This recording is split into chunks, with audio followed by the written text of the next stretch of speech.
Hello, everybody, and welcome. On behalf of the Center for Mindful Self-Compassion, on behalf of the Public Offering Circles of Practice,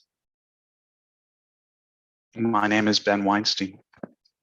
I'm a teacher of mindful self-compassion, and I'm so pleased to welcome you to this silent retreat.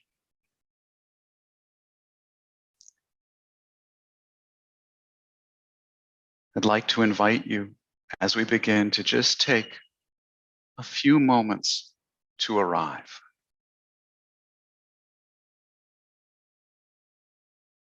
So, if it feels right for you,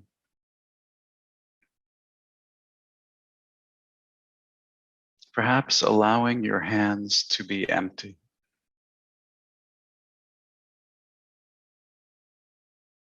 Perhaps, if it feels right, allowing your eyes to close or having them open as you take a few breaths.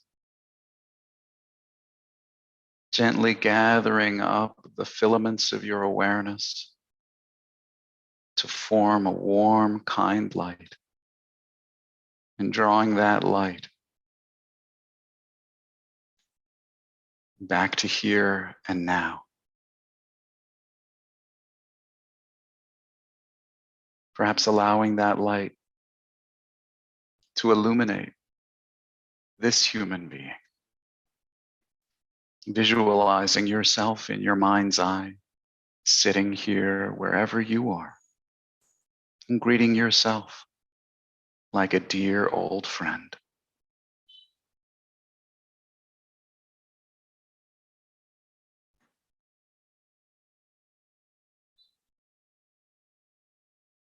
If you like, perhaps taking a moment to offer yourself some kind, supportive touch. In whatever form makes sense for you.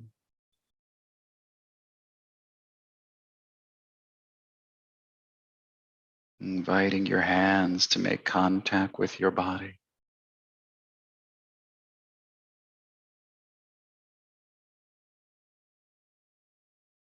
And just taking a moment to feel that contact. Perhaps even noticing the living, radiant warmth of your body.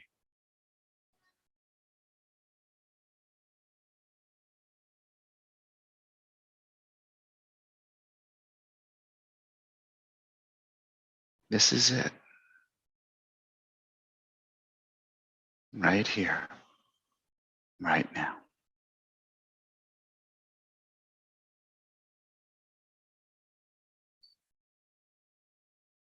And as you do this, perhaps being aware of the filaments of light traveling all over the world, connecting all of us in this space.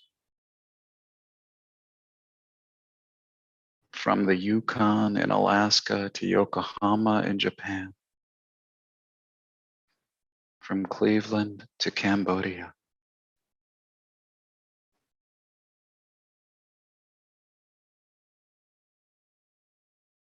We're all together, offering ourselves some kindness, some touch.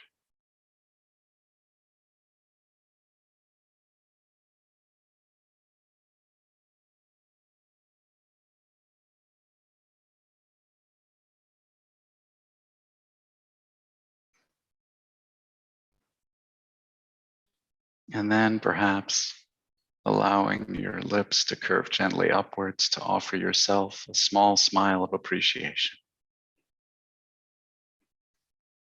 And then as you feel ready, gently opening your eyes.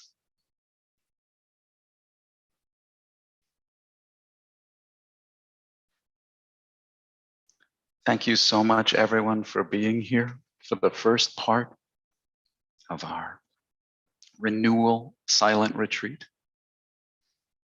My name is Ben Weinstein. I'm a teacher of mindful self-compassion, and I have the opportunity to speak with you today from Cambodia, just a few miles away from the seat of the Khmer Empire. My background is a picture of some of the wonderful archaeological monuments that I've been looking at, deeply inspiring and deeply spiritual, and an incredible lesson about trusting the goodness in change. 1,000 years ago, where I'm sitting was one of the largest cities on earth, one of the great metropolises of its time. And it remains incredibly inspiring. During our silent retreat today, we're going to receive 3 wonderful teachings, 3 wonderful offerings from 3 amazing teachers who I'll introduce to you in a moment, to help us develop our ability to trust that there is goodness in change that we can rely on as we step forward each day. I'd like to thank the Center for Mindful Self-Compassion for organizing the retreat. We're going to remain in silence throughout the retreat, and you are invited to use the silence as an opportunity to enter deeply into yourself, to let go of paying attention to things outside of you and to come back to this wonderful being and see what you need and use this to offer yourself some of what you need. Silence allows us to draw our attention back. If you like, you're always welcome to share in the chat as well. I'd like to take a moment to introduce the 3 wonderful teachers who are going to be making offerings. Steve Hickman is a clinical psychologist and a former executive director of the Center for Mindful Self-Compassion. Currently, Steve is the chief operating officer of the newly founded nonprofit Global Compassion Coalition. The GCC is dedicated to working collaboratively with researchers, clinicians, teachers, activists, and global citizens to restore compassion at the heart of society. Steve is an accomplished MSc teacher, a teacher trainer, and a co-developer of the MSc teacher training curriculum. He lives in Newport, Oregon with his wife and 2 corgis. Anna Friis is a teacher of mindful self-compassion from New Zealand. Anna is someone who considers herself to have the wonderful good fortune to be one of the first people trained as an MSc teacher by Kristen and Chris. And since her training has immersed herself into MSc as a teacher, a trainer, a mentor, a researcher, and most importantly, a lifelong student of these powerful and transformative practices. And our 3rd teacher making an offering is David Fredrickson, who lives in San Francisco, California. David is a psychotherapist, an author, a certified teacher of mindful self-compassion, and a lifelong student of compassion.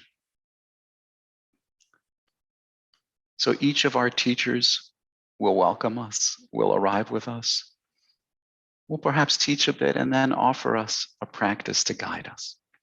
When the teacher is finished, we'll repose in silence until the next teaching begins.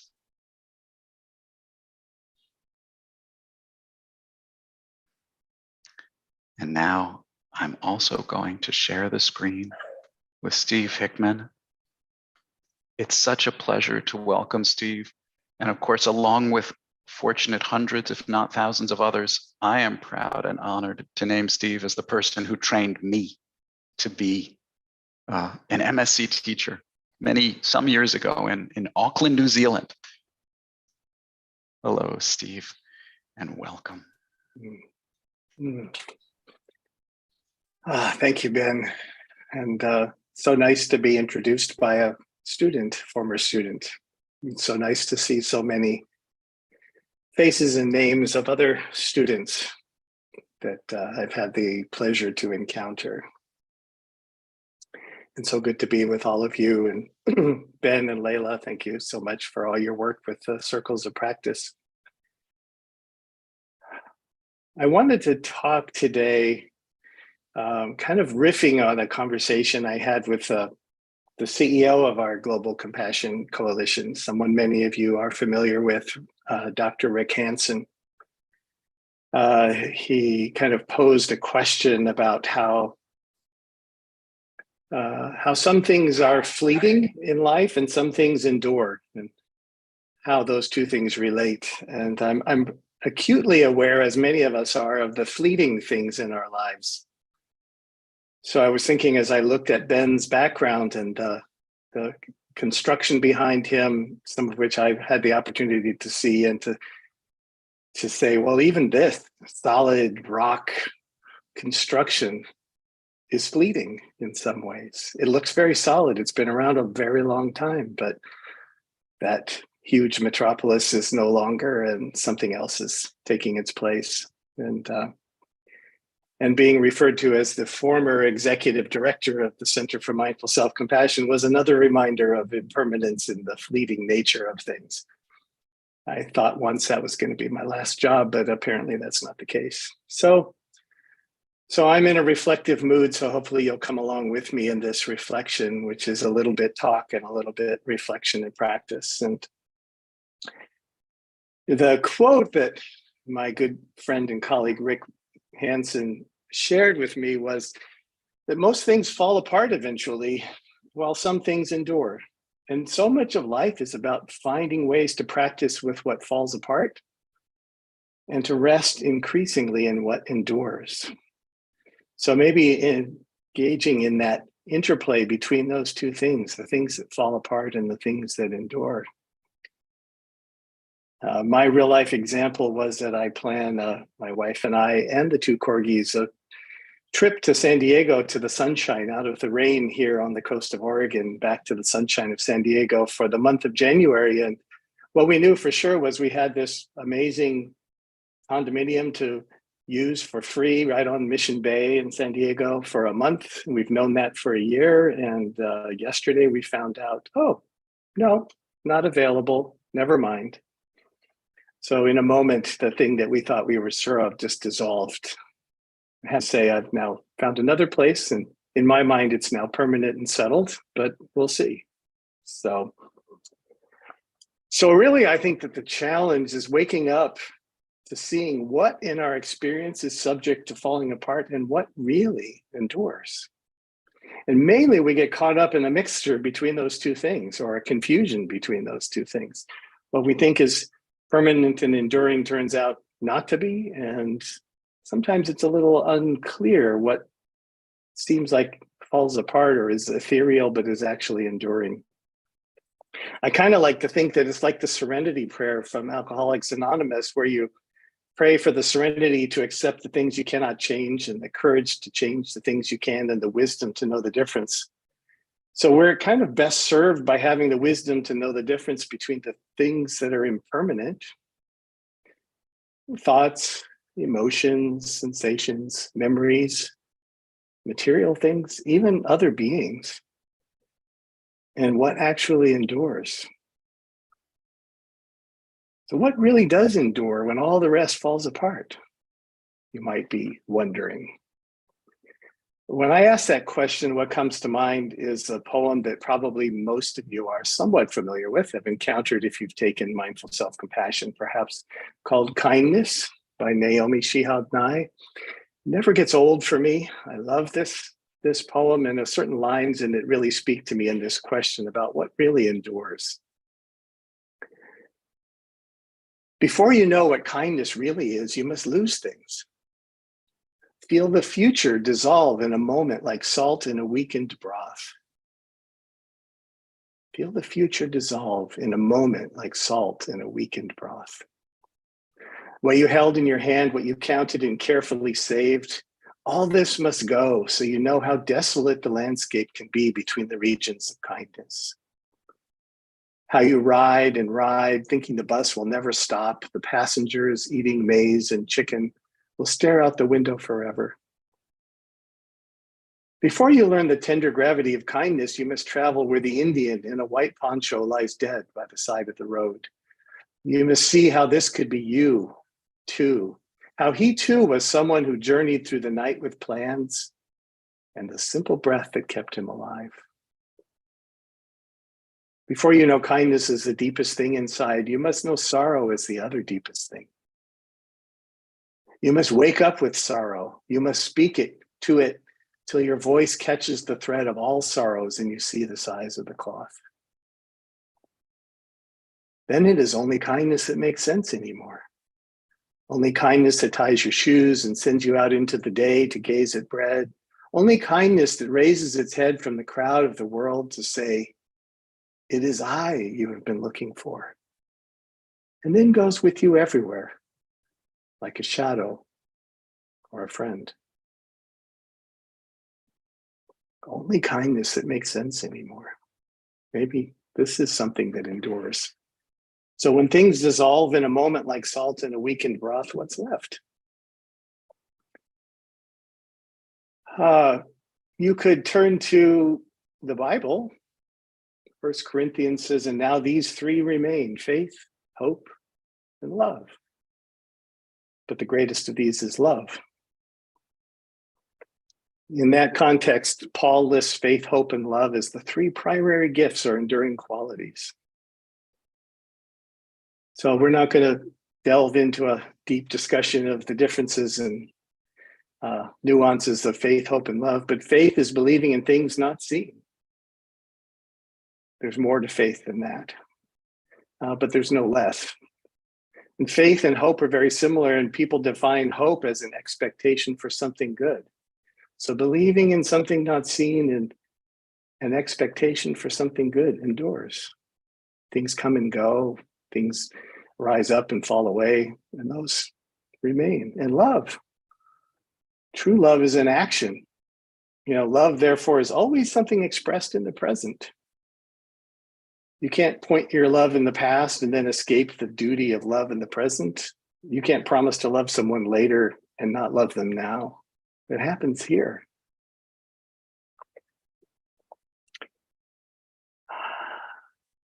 So how do you relate to the things that endure versus the things that fall apart? And how do we have the wisdom to know the difference? That's the big question. One of my favorite books was written by Annie Lamott. Some of you may be familiar with Annie's work. This particular book is called Bird by Bird. It's about the process of writing. And a line from that, from some brochure that she saw, really has always stuck with me. The saying was, the Gulf Stream will flow through a straw, provided the straw is aligned to the Gulf Stream and not at cross purposes with it. So the Gulf Stream will flow through a straw, provided the straw is aligned to the Gulf Stream.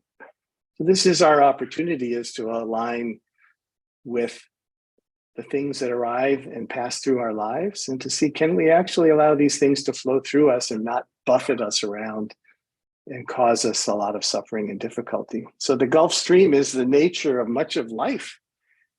It comes and it goes, it's strong, it's hard to see, it flows fast, it's ephemeral in many ways. But we can orient to that straw with faith, hope, and love. So let's stick with love for right now. We're all about compassion, right? Not that those two are exactly the same, but they're close enough for our purposes today. If love is always expressed in the present, then could you, as my friend Rick Hansen has asked, allow yourself to be lived by love, inhabited by love, and to be the straw through which love flows? So this is the kind of love in the broadest sense. Includes compassion, good intentions, warmth, caring, connection, kindness, even in the presence of suffering, especially in the presence of suffering. Opening into love as it exists already in the web of our lives. Is that possible? So I'm just going to invite you, if you haven't just now, to just tune into this body sitting here, wherever it happens to be on this planet. And maybe taking a moment to let go of attending to the screen, letting attention drop inside for a moment and to connect with you. To take note of how this body feels at this moment, feeling the support of the surface you're on. Noticing whatever sensation is present in the body. Maybe even welcoming yourself into this moment once again with soothing and supportive touch, a hand on the body somewhere that helps you to feel supported, encouraged, attended to, cared for, loved.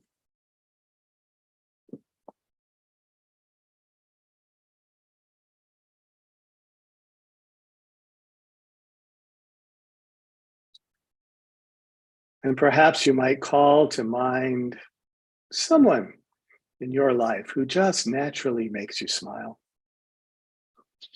Someone with whom you have an easy, uncomplicated relationship. These are few and far between for many of us. It might be a pet, it might be a grandparent.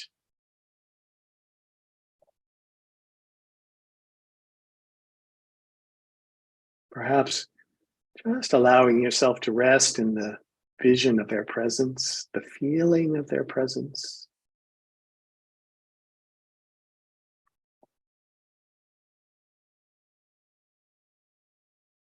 Maybe noticing a softening of the face, maybe a little bit of a smile on the lips, maybe an easing of tension in the body that comes from being in the virtual presence of this beloved being.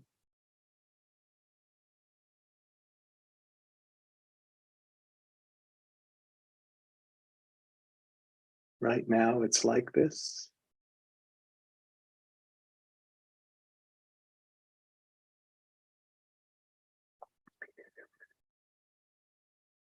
And perhaps recognizing the way this being wishes to be happy and free from suffering, perhaps offering those familiar phrases, either ones of your own making or ones you have learned, or these that I will share. May you be happy.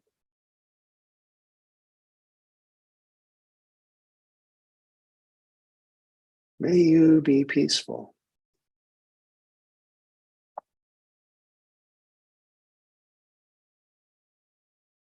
May you be healthy.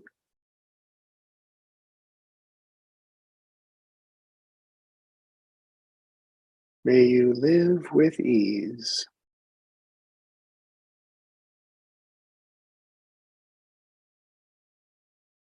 Just taking note of the experience of articulating these wishes for this being from your own tender beating heart. Wishes that this be so.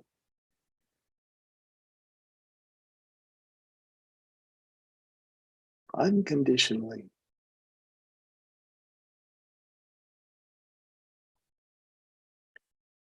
May you be happy. May you be peaceful. May you be healthy. May you live with ease.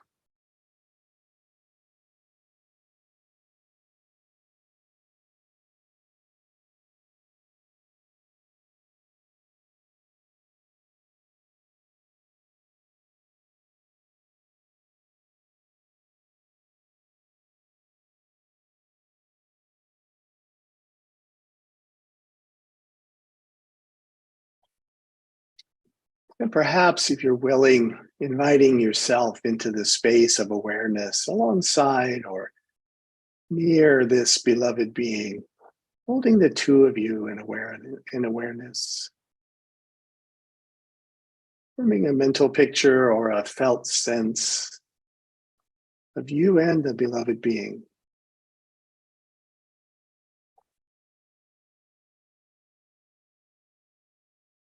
May we be happy.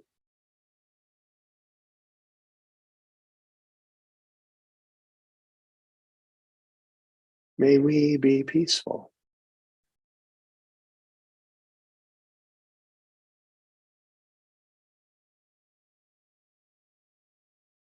May we be healthy.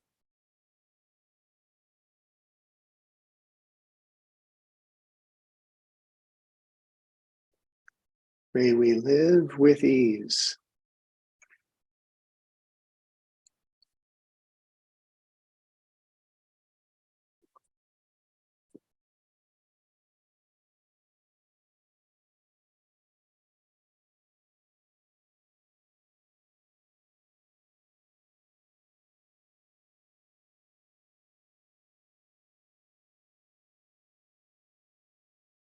May we be happy.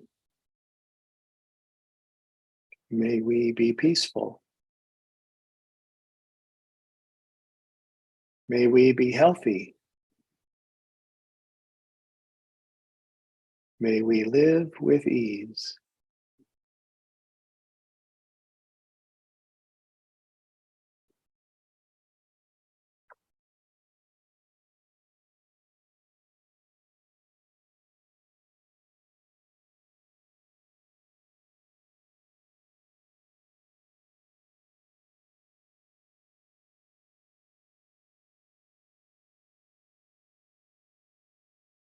And because the size of the heart space is unlimited, might you consider inviting everyone in this retreat, all 195 folks who are here just now, into the heart space, and wish the same for all of us. May we be happy. May we be peaceful.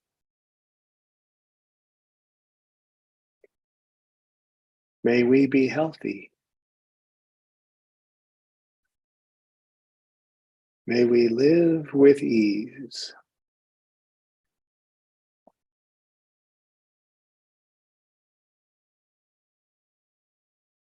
May we be happy.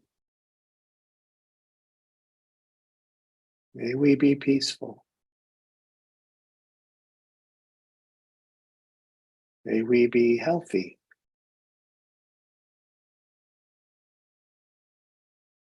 May we all live with ease.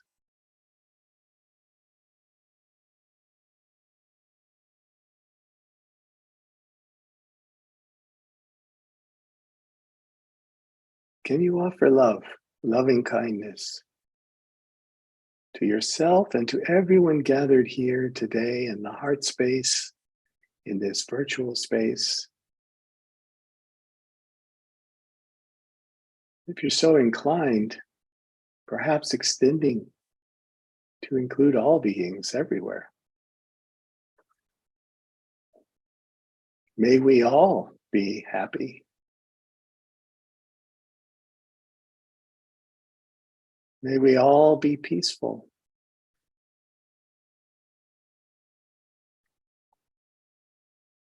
May we all be healthy.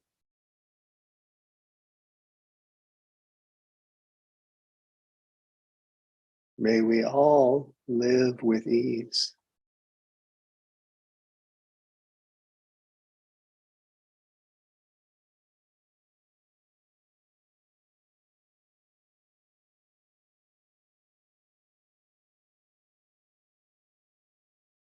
Perhaps noticing how it is to wish these wishes for others, for all beings,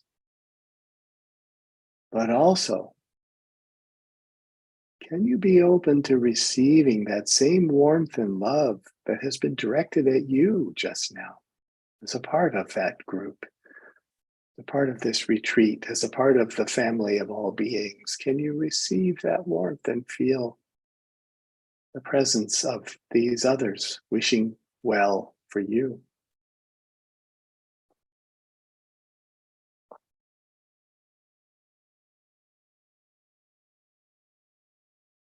"195 other human beings on the face of this planet wishing you well, wishing you to be happy, peaceful, healthy, to live with ease."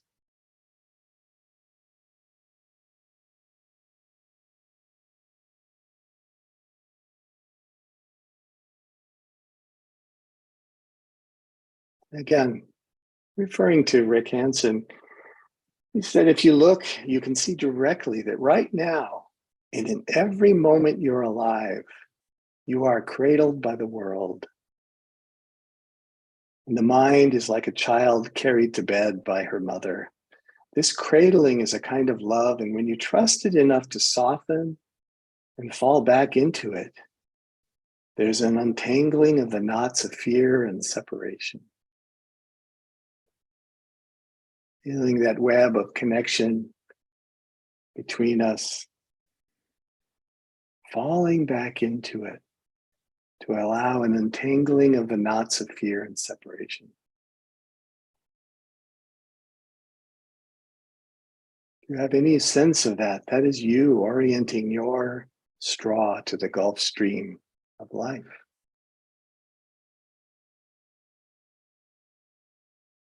That is you being lived by love.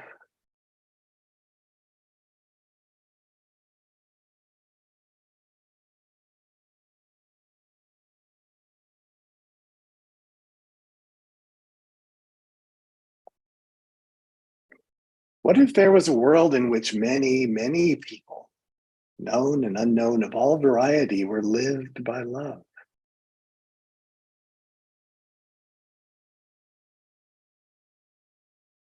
Letting love flow through you.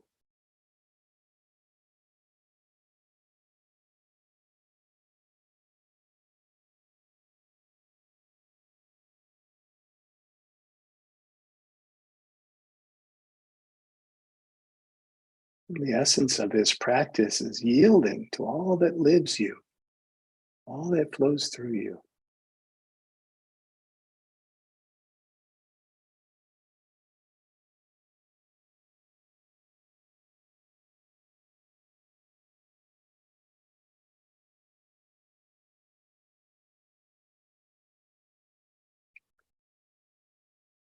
Maybe taking note of you in this very moment.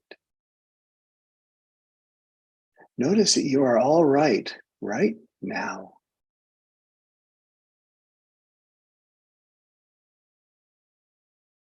Listen to your own body telling your own brain that you are basically okay. You are here. You are attentive. You are awake. You are breathing.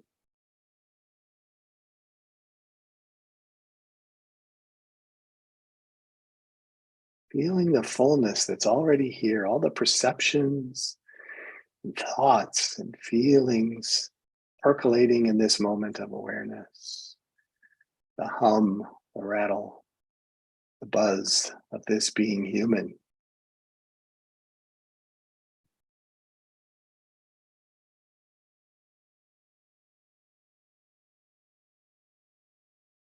Whatever is present.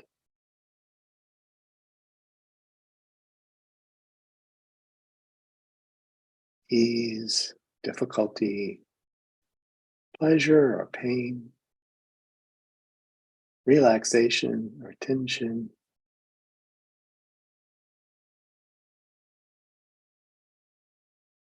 Could you allow it to be here, to flow through you, because it's here? This is the Gulf Stream of life.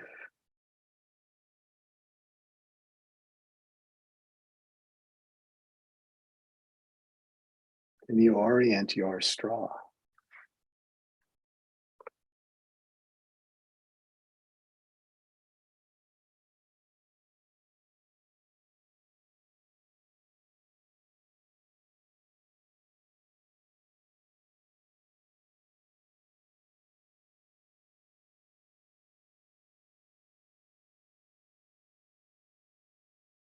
What would it be like to let go of needing anything to be any different in this moment?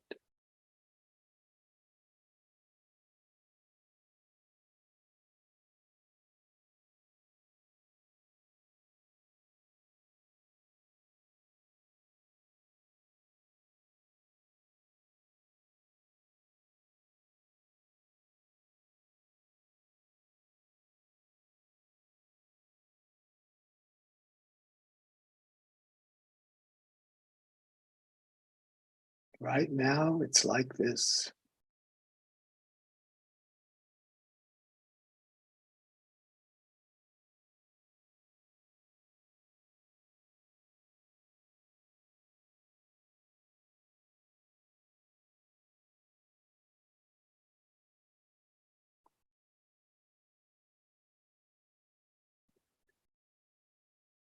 Perhaps allowing yourself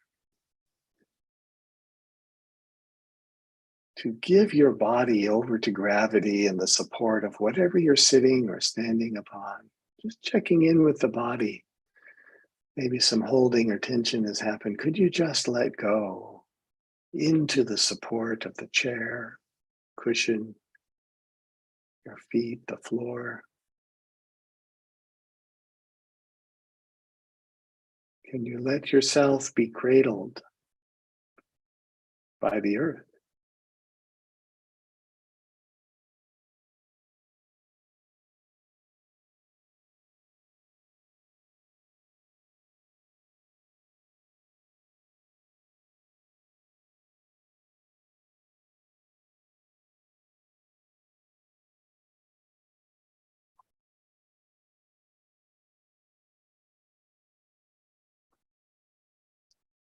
Perhaps in similar fashion, consider letting go of gripping your heart so tightly and gently cradling it softly instead. Releasing a tight grip on this tender beating heart and holding it lovingly, gently, warmly.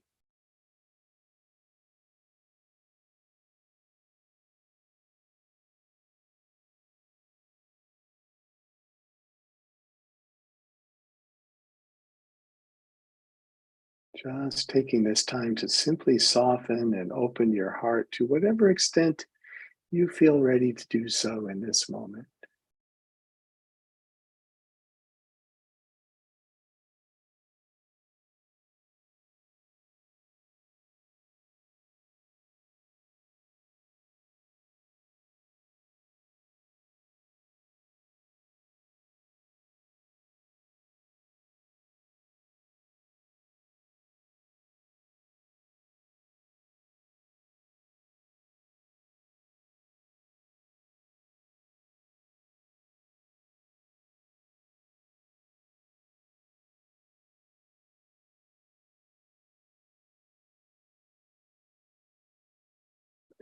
As we release the holding, the clenching, the tightening, the straw opens and life flows through. Life continues to unfold. The Gulf Stream continues to blow. As we find our way with greater ease and awareness and presence through orienting ourselves, through letting go, through trusting in what endures: faith, hope, love.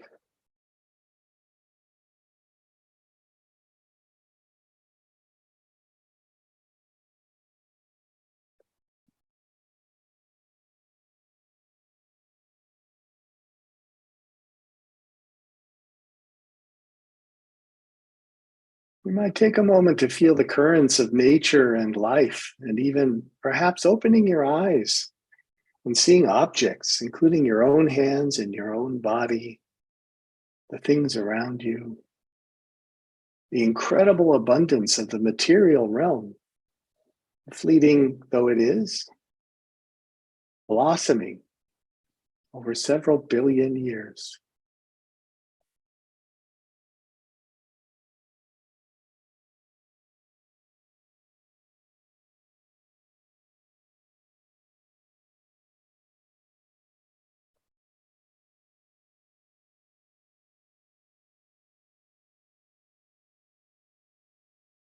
Can you be aware of the warmth and goodwill from others towards you?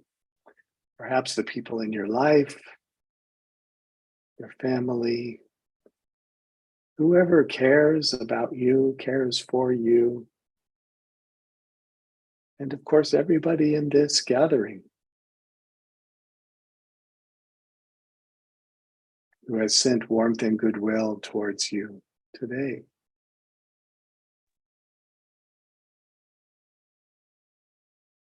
Just taking the time to tune into the connection to others, to these others and many others, and how you're supported and held and cradled by a net of relationships of all sorts. They don't have to be perfect, but they are there. They're here.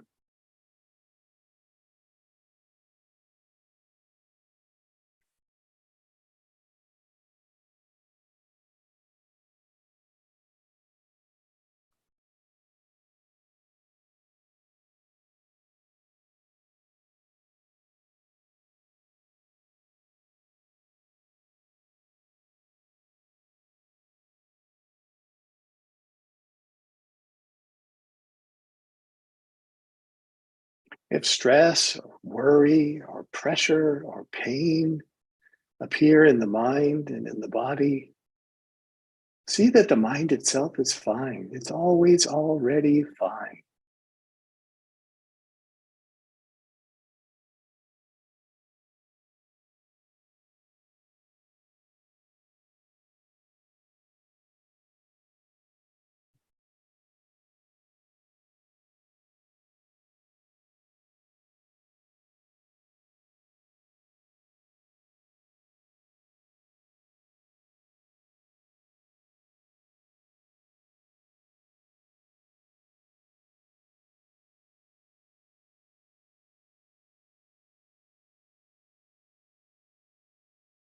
Again and again, making this little but profound shift, this giving over to the carrying, the cradling of mind and matter.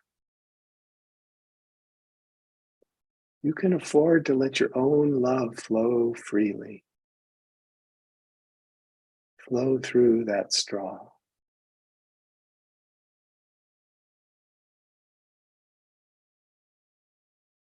To be lived by love.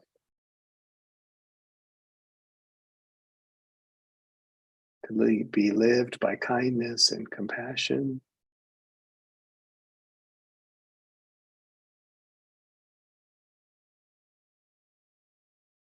By faith and hope.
Perhaps you could see being lived by love as the ultimate act of self-compassion.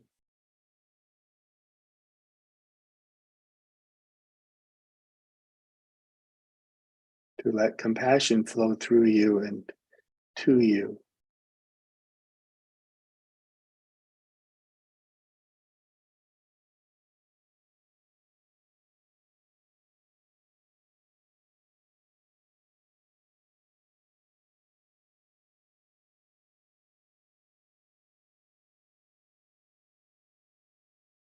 What if you lived from love in your next encounter with another being today?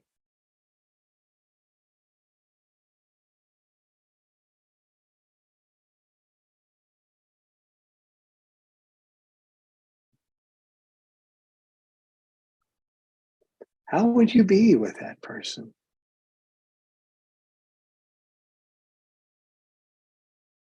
What would it look like? What would you do?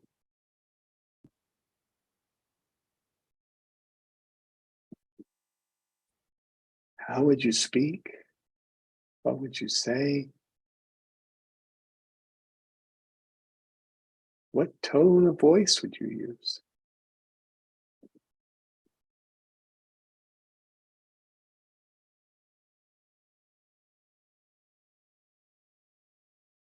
Living from love. Love living through you and to you.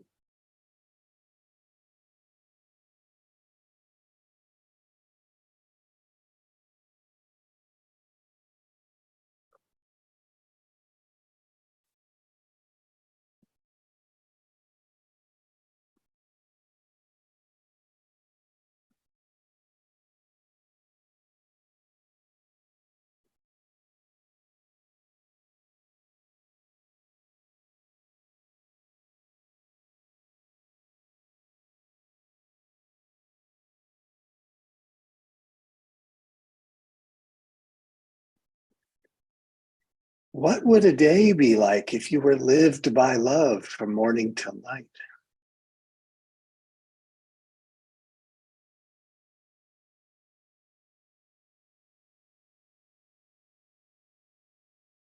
Compassion through you and to you for a day, a week,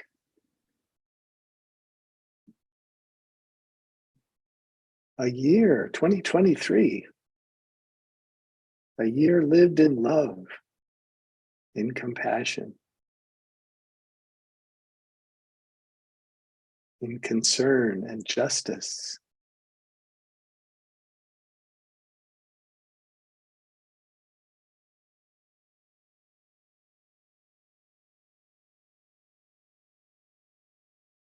What if millions or billions of other humans were willing to do this, to be lived by love, to come home to love and compassion?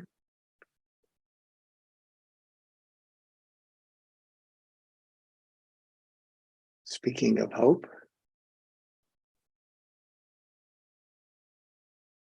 and faith.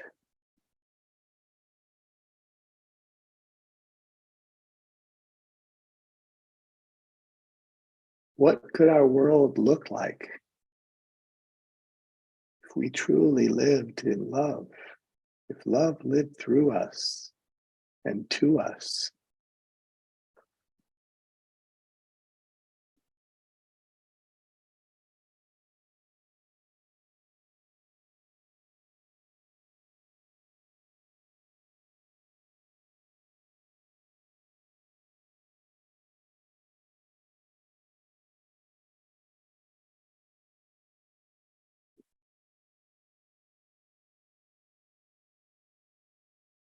Perhaps taking a few moments to consider, what would it look like for you to be lived by love, to allow love and compassion to flow through you and to you?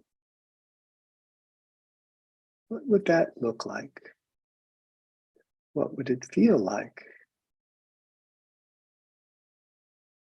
What is within your grasp?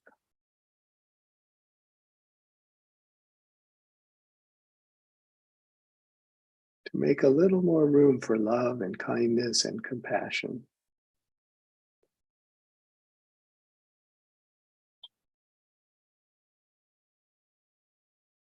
The things that endure.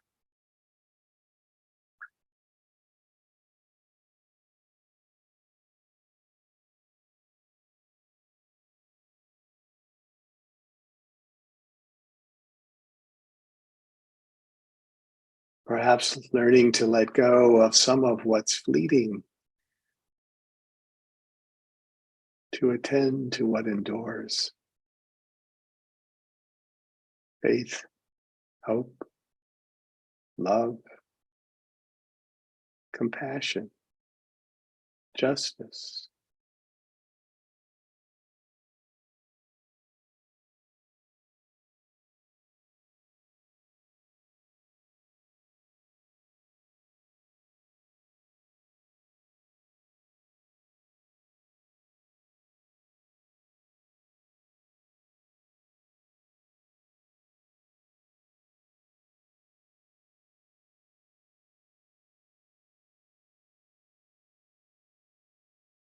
What would it look like for you in your life, in your day, to be lived by love?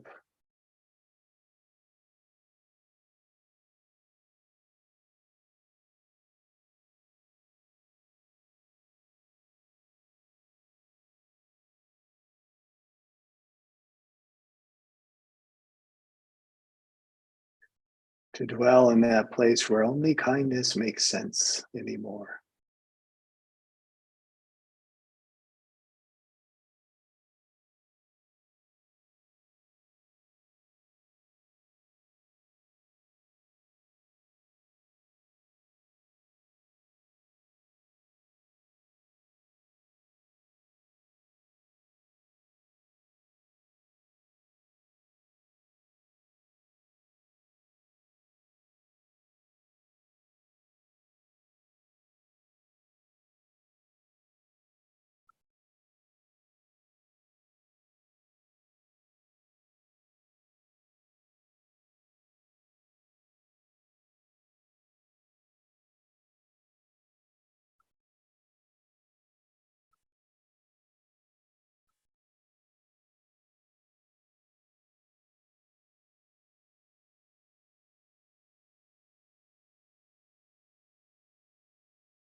Allowing kindness and compassion to float through you and to you.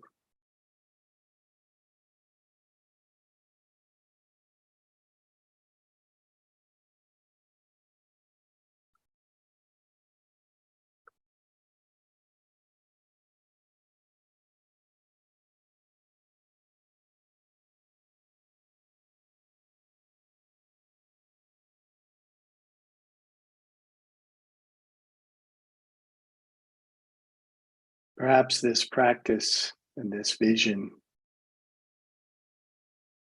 can inspire us in connecting to those enduring gifts of faith, hope, love.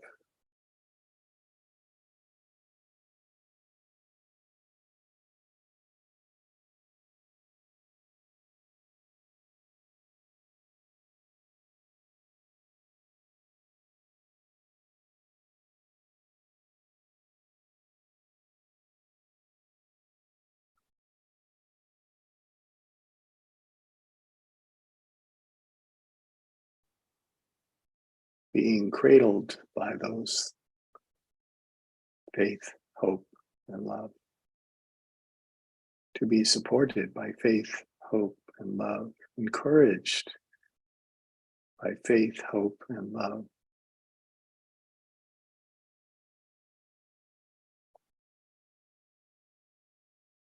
Empowered, inspired, impassioned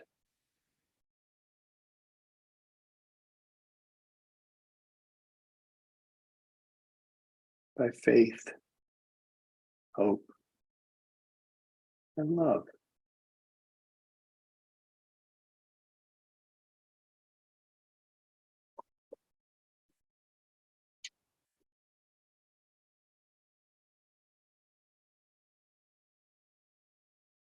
As you feel ready, you can release this particular practice, reflection, perhaps just coming home to this one here who is breathing. who is already always fine.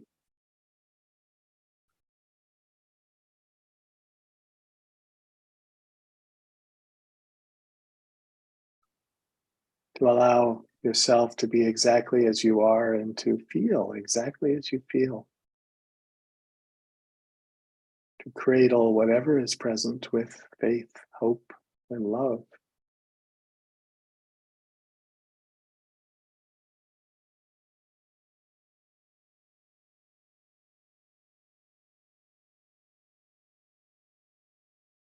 Whatever you may be cradling is likely to be fleeting. And the cradle endures.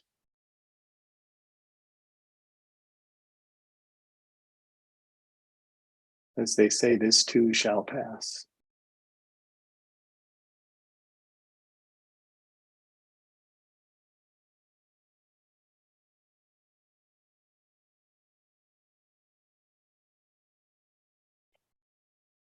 Perhaps giving your body an opportunity to move, to shift, to give yourself whatever it is you might need in this moment in the way of ease or comfort for the body.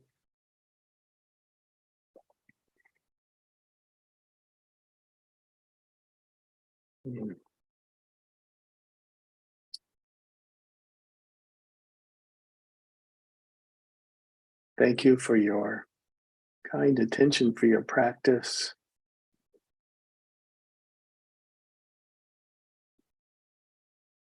It was a pleasure and an honor to be with all of you.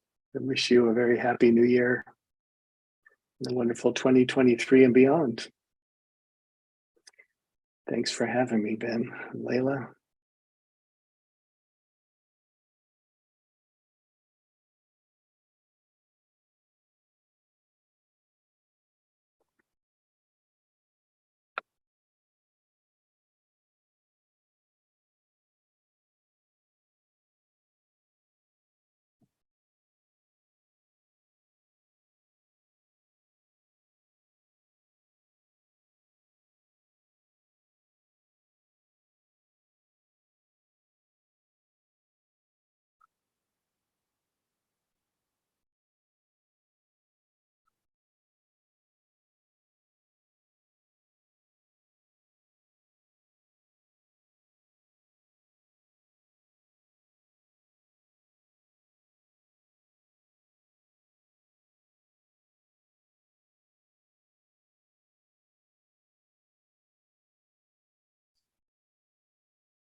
Kia ora, te whānau. Hello, everyone. Oh gosh, so good to be here at this special New Year offering from Centre for Mindful Self-Compassion. Thank you, Steve, and thank you to Ben and Layla. My name is Anna Friis, and I am here in Aotearoa, New Zealand, 3 small islands at the bottom of the world. Here we are in the midst of a hot summer. With our particular time zone, turns out we are the first country in the world to farewell 2022 and the first to greet 2023. So it's good to be here. I feel very privileged to follow after Steve, my mentor and deeply respected teacher. So let us begin with another gentle, soft landing. Changing gears a little from Steve's beautiful voice to my voice. I invite you to close your eyes or soften your gaze. And once more, opening your ears to what you can hear around you. Just coming into this one present moment by what you can hear.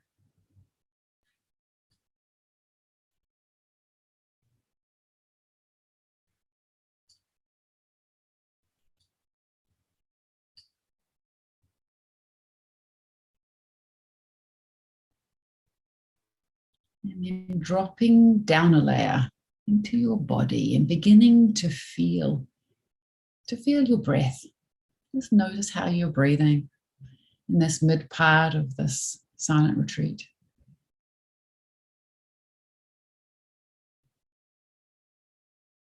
Just notice your breathing. And then maybe as you drop your awareness inward, you might notice these hands might naturally wish to find their way to your heart or somewhere on your body that feels supportive. Just notice where these hands naturally find their way. Do they find their way to your heart, or maybe a shoulder, or even a cheek, back of your neck?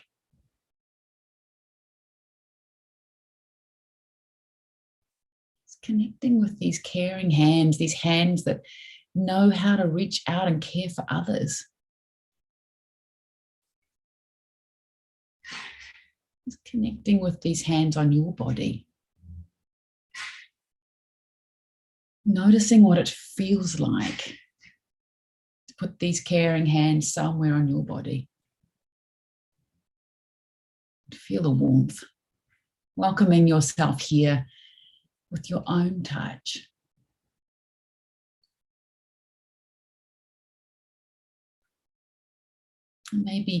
Maybe you might wish to add some gentle words of welcome. Can you make these words of welcome the kindest of kind, welcoming words? Or perhaps closing your eyes and imagining this circle that you are a part of and seeing yourself looking down on yourself in this circle. Knowing that you belong in the circle just exactly as you are, and that you are among friends who've all gathered here to practice compassion.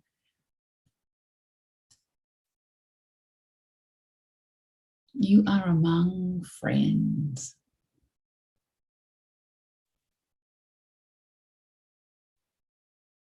And as you sit with this knowledge, I would like to read you a little poem from a beloved poet from New Zealand, Jane Pucci. It's called The Voice Calling You Home.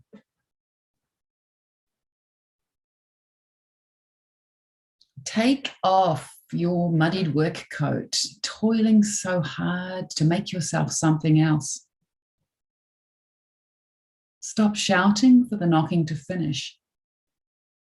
You simply need to open the door Someone will hand you a rich, moist cake and say, the time for celebration has come. It's time for you to rest, my friend. Your searching has come to an end. Open the door and come right in. You will find the handle on the inside of your heart. Someone has left the light on with a note to welcome you home. Take off your dusty traveler's clothes. Leave them right there on the road. Someone here will run you a long hot bath and say you can soak for as long as you need. Hear the knocking of your soul asking you to answer the door. Leave your taskmaster's clothes on the doorstep as someone has laid out your artist's clothes.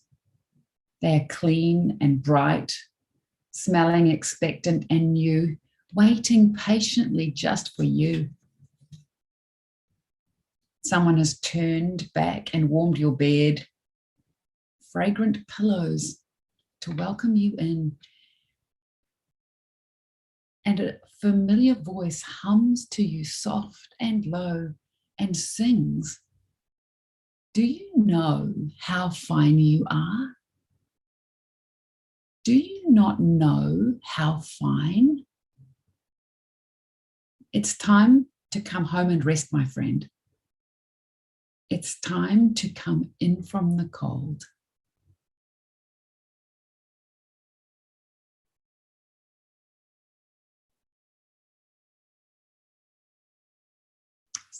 Gently, if you wish.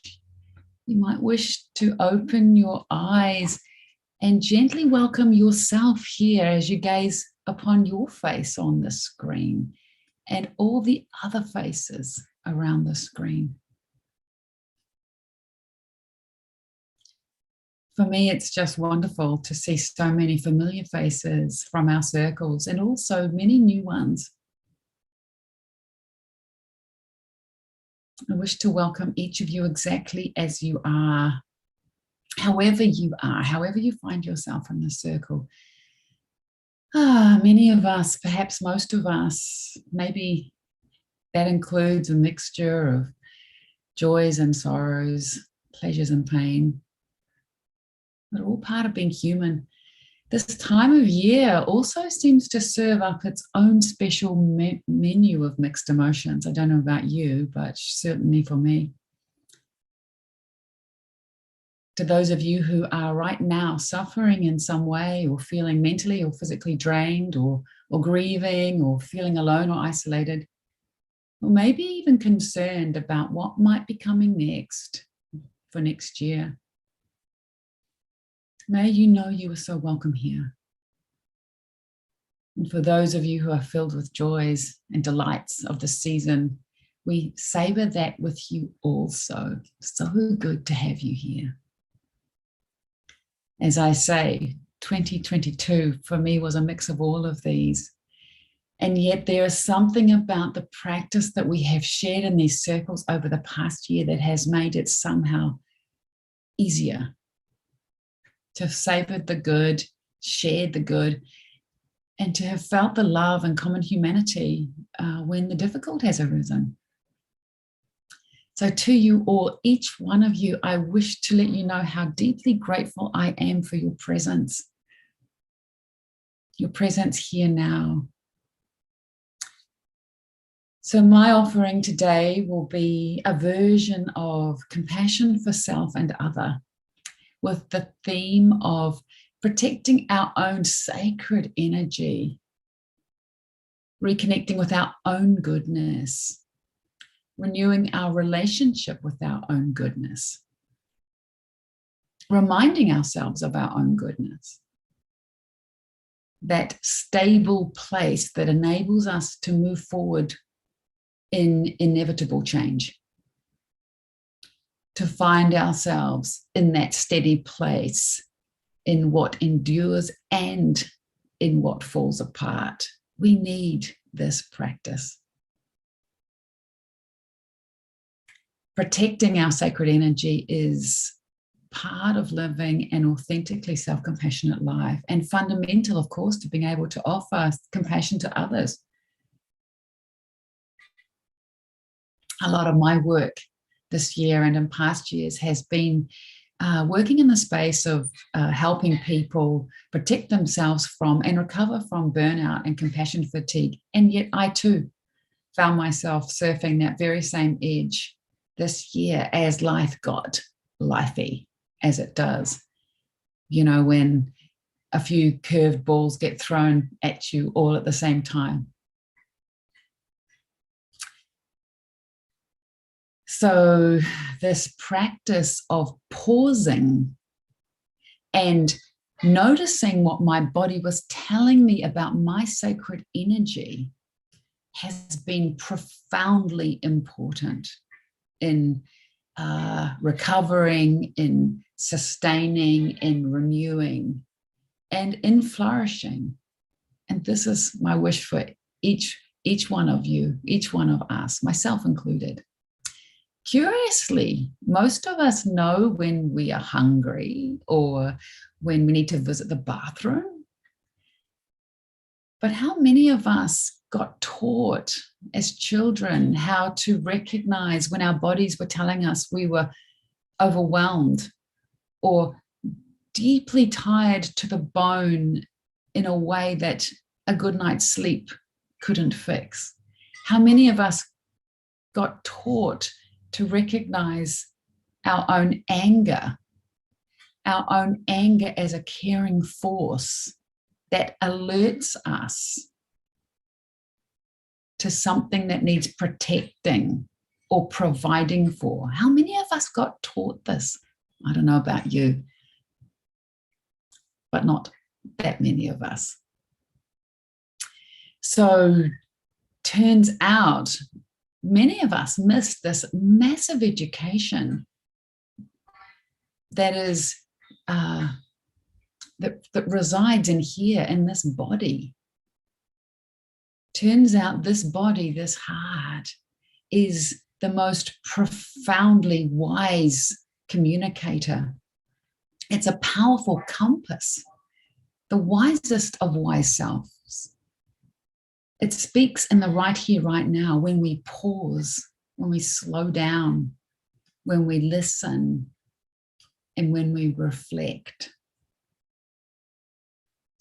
When we spend time with ourselves, we get to hear what our hearts have to say. And I can tell you in my life, even though I came to self-compassion absolutely the hard way by slamming into a wall, breaking into pieces and sliding down, the practice of gathering those pieces up and rebuilding and recognizing that a daily practice of pausing and listening to my heart was the only way forward. But what a magnificent path has unfolded by listening to the wisdom of this heart. It's brought me here with you.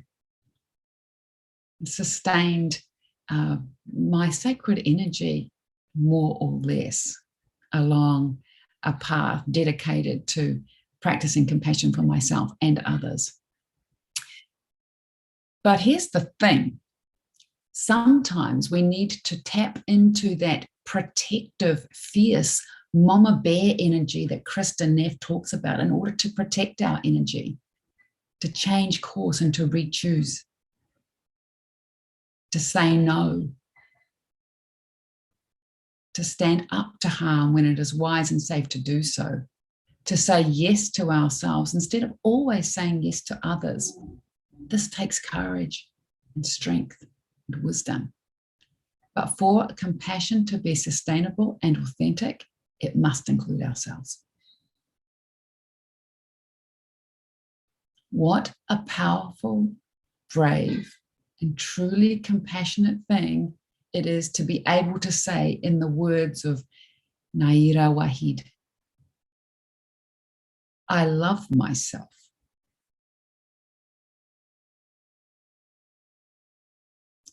The quietest, the simplest, most powerful revolution ever.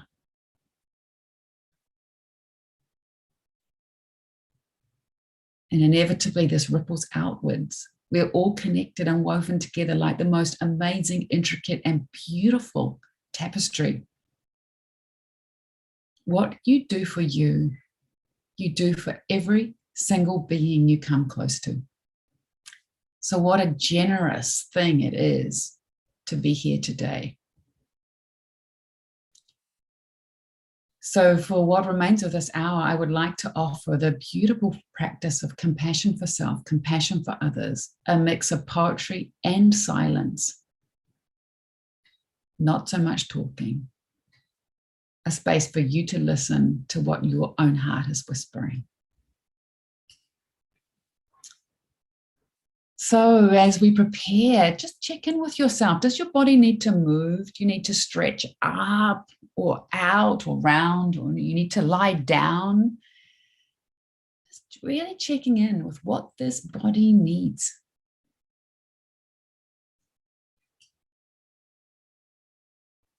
Tuck yourself in.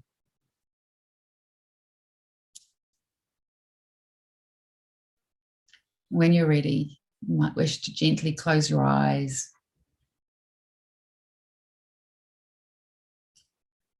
Or maybe just soften your gaze.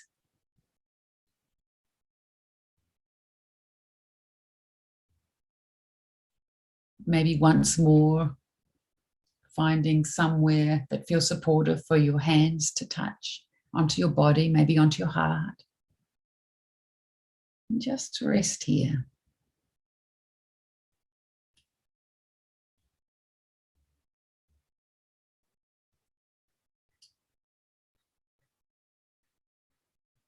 And perhaps dropping your awareness inward.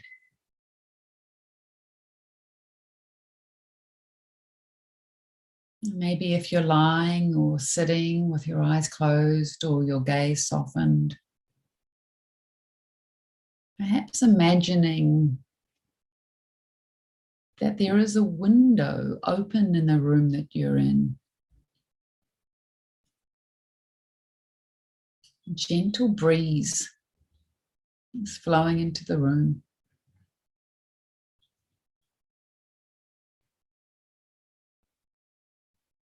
You can feel this gentle breeze, warm, just the right temperature.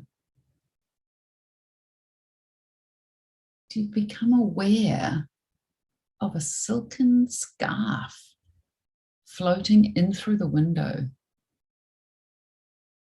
billowing on the breeze. Most beautiful, colorful silken scarf. It gently floats towards you and softly falls down on your shoulders.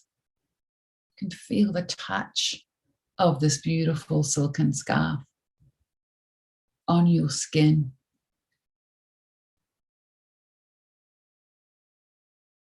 This gentle scarf softly floats down your body. You can feel the silk moving down your back.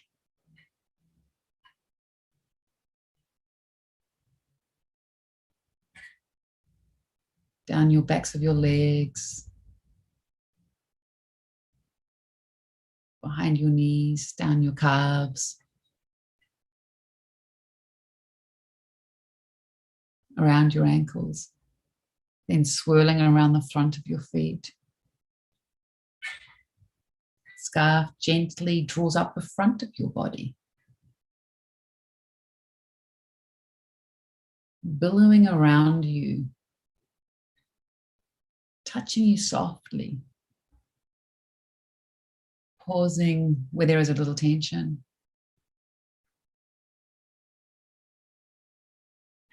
and then gently wraps around you.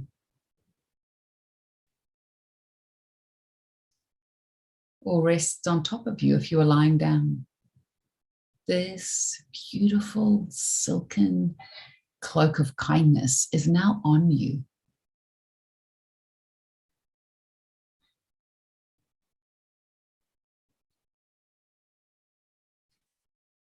Underneath this silken scarf is your breathing body.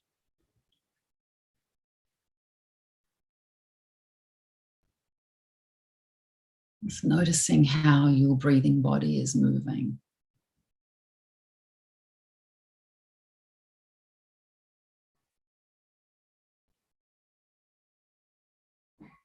And feeling the breath moving gently, softly.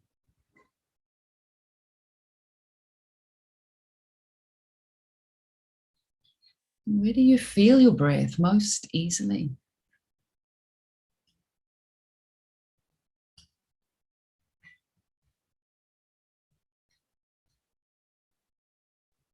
The tip of your nose.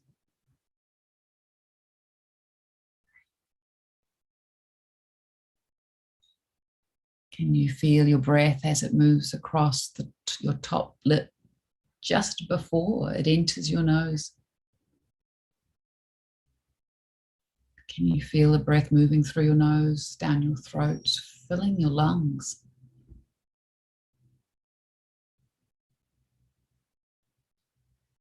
And then gently leaving your body slightly warmer now as the breath moves back out through your nostrils, back across your top lip.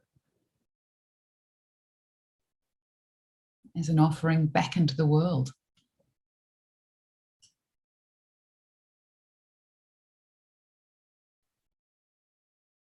Being with your breath.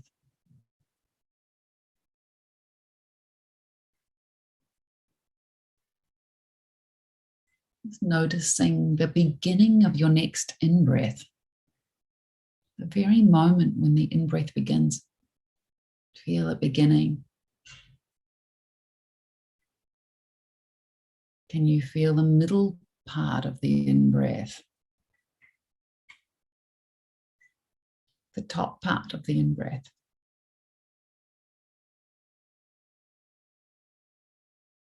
That moment of pause between in-breath and out-breath, that moment when the mechanism of breathing effortlessly changes and the in-breath becomes an out-breath.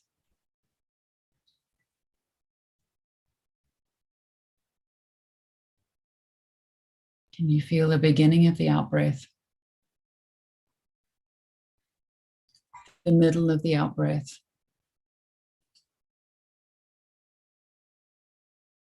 The end of the out-breath?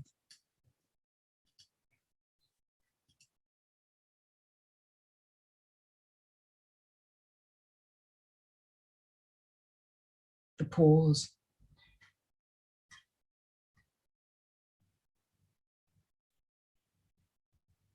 The beginning? The middle? The top?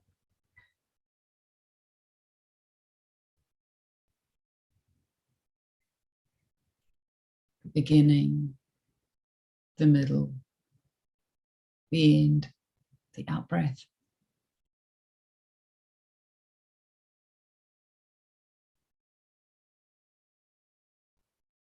As best you can. Stay connected with the breath. Noticing how the breath rises up like a wave. Filling your lungs, swelling your belly, lifting your heart, touching your collarbone. Breath that falls away like a wave falling away from the top of your chest, emptying your lungs, flattening your belly.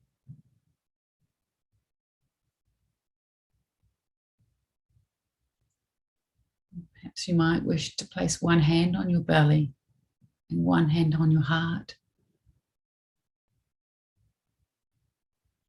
And perhaps you might notice as the next wave of in-breath begins that the belly swells first. The lower ribs expand as the lungs fill. The heart lifts.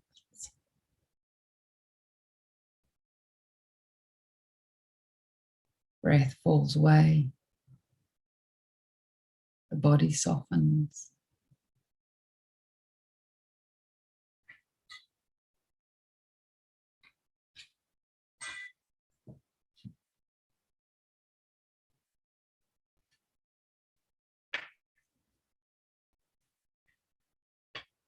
So another poem by Jane Puji, My Balm. I close my eyes and sigh. And here I am lying in the hammock in my heart, moving gently with the soft air of my breath.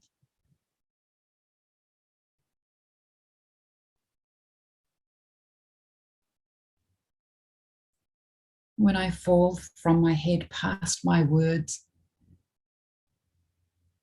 I am caught lovingly by the hammock of my heart and rocked to its rhythmic beat.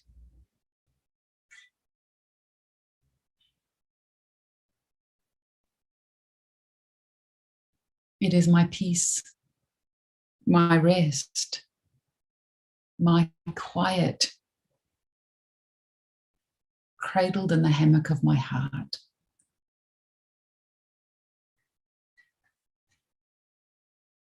It is constant. It is safe to be held in the hammock of my heart.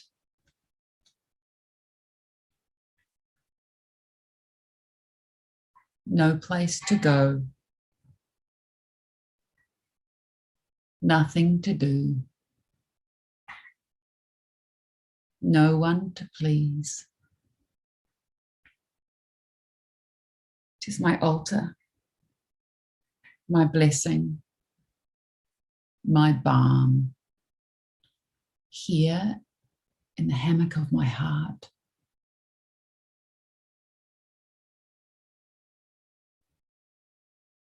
Rest here a while.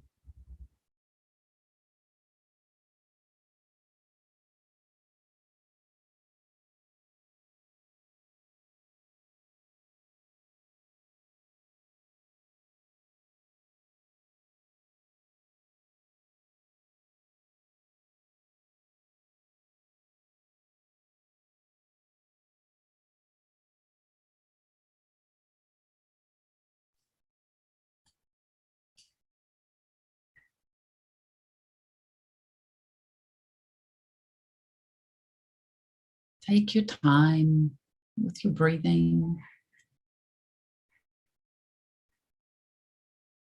You are coming home to yourself.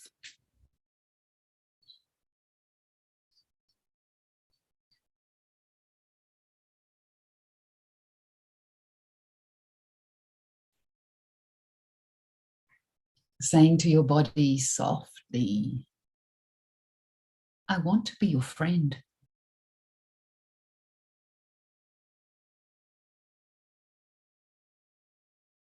It took a long breath and replied, I have been waiting my whole life for this.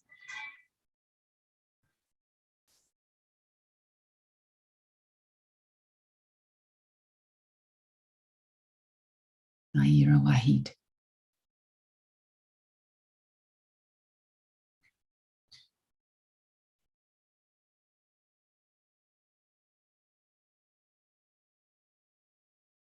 Perhaps once more reconnecting with your heart space. Asking yourself this beautiful question, how are you, dear heart? How are you, dear heart, in this dear body?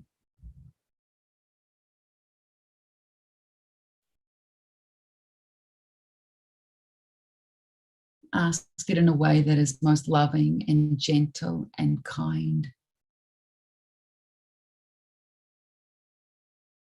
with no expectation even of an answer.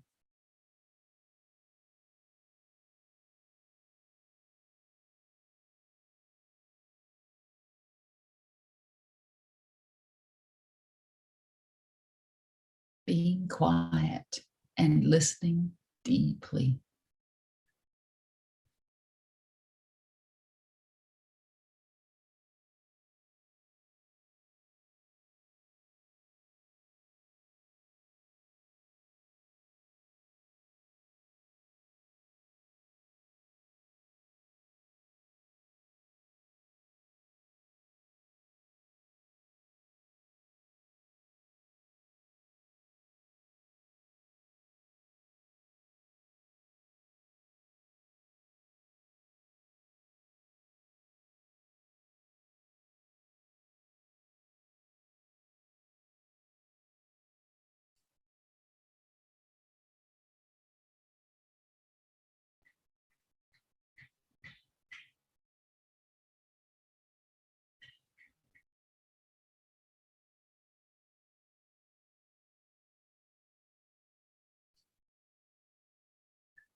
As you breathe, perhaps you might wish to breathe in something good for yourself. Something that you need. Something that feels supportive as you sit with the question of, how am I, dear, dear body? How am I, dear heart?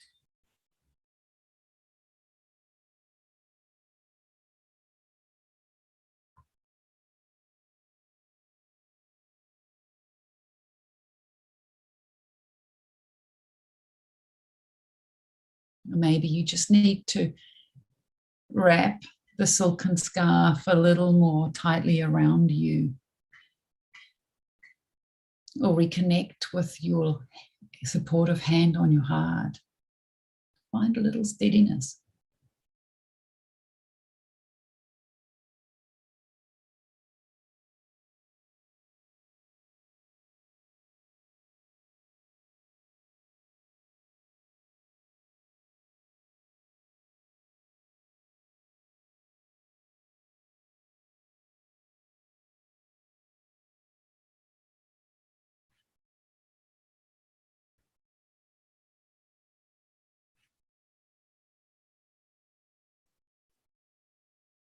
Your body knows the way.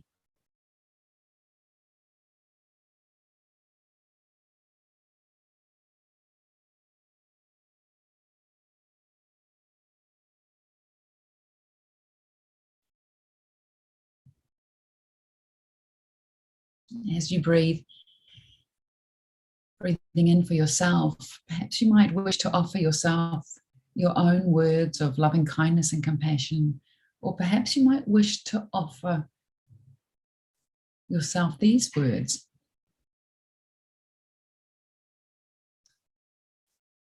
May I be happy.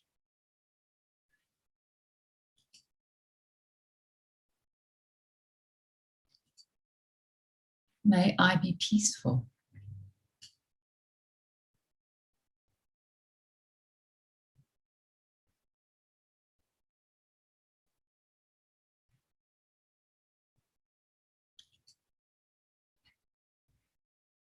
May I be free from unnecessary suffering.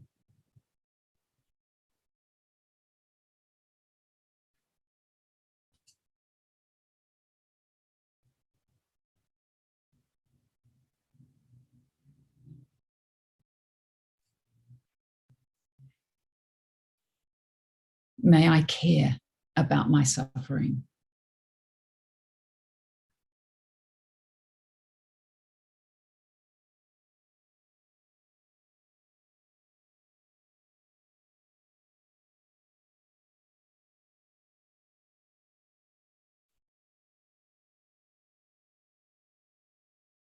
I love you.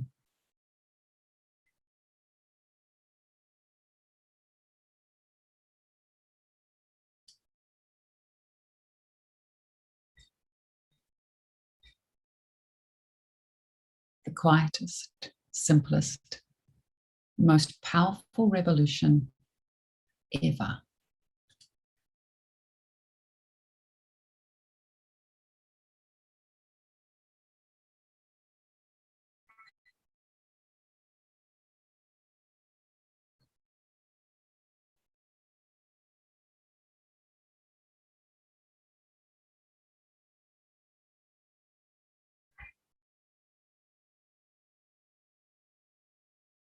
May I be peaceful.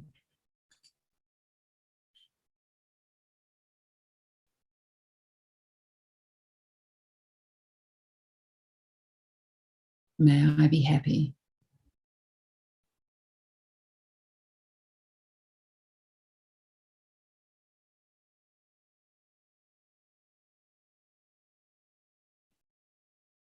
May I be free from unnecessary suffering.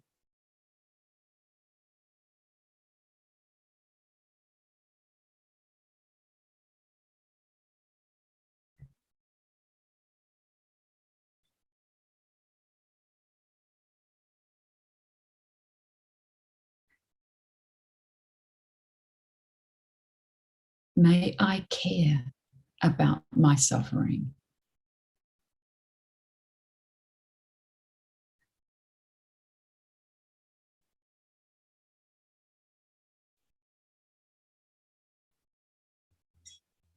May I care about my suffering.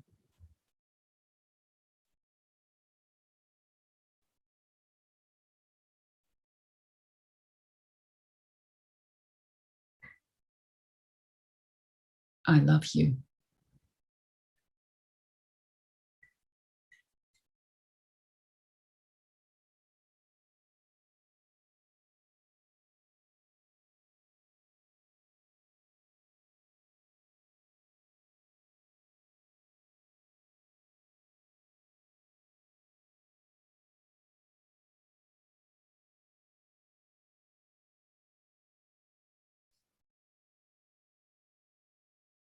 Whispering words that you most need to hear.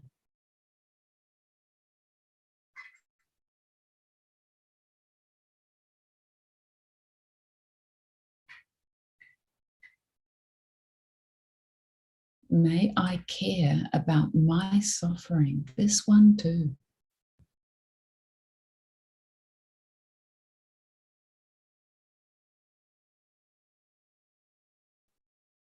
I love you.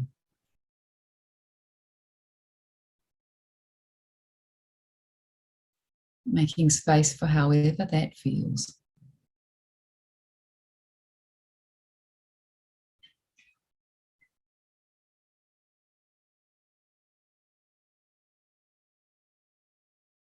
These words of radical self-compassion. I love you.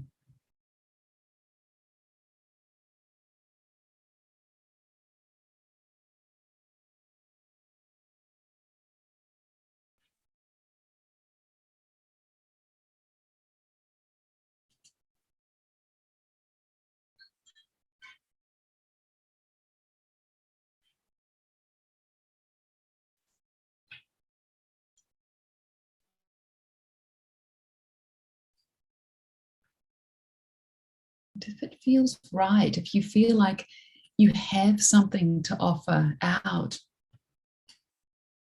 perhaps you might wish to offer these same words back out into the world, perhaps back starting with the circle.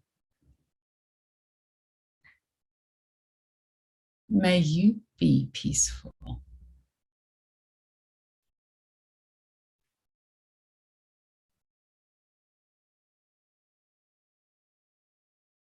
May you be happy.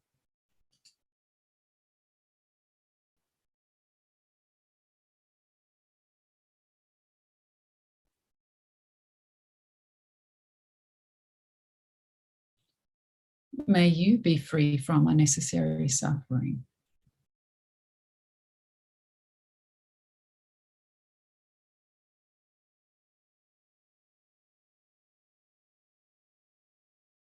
May you care about your suffering.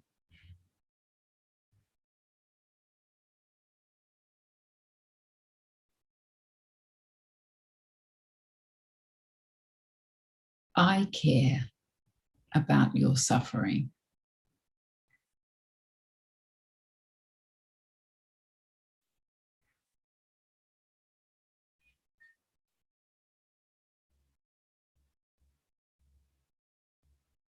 I love you.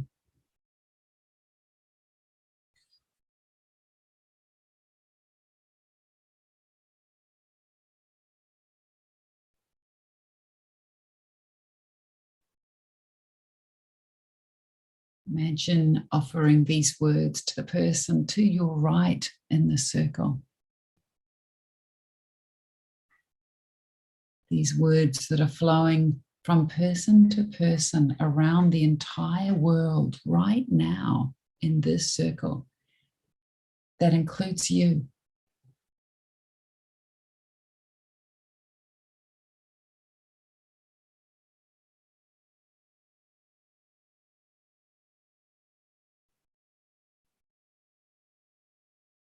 May we, all of us, be happy.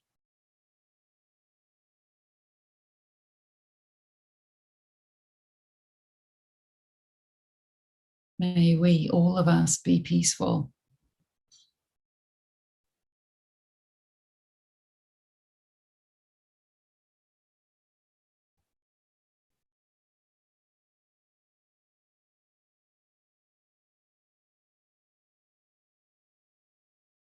May we all be free from unnecessary suffering.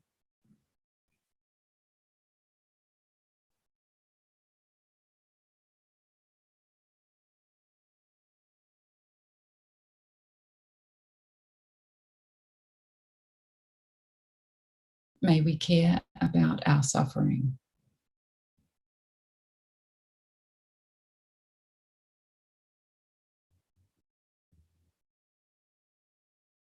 I care about our suffering.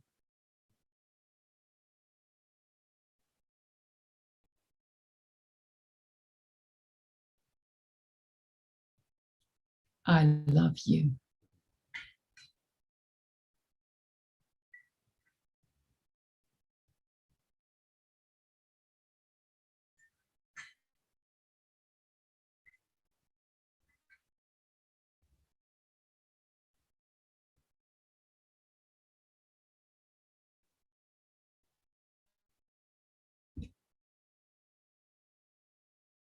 I invite you all to put one or two hands over your heart.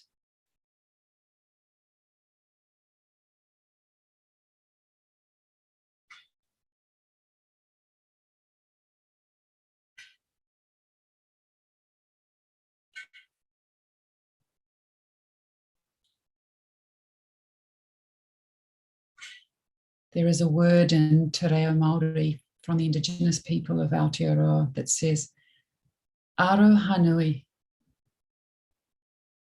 It means big love, love that is bigger than you and me in a circle. Love that extends behind us and in front of us, above us and beneath us. Can include all sentient beings, this planet, universe, Arahanui.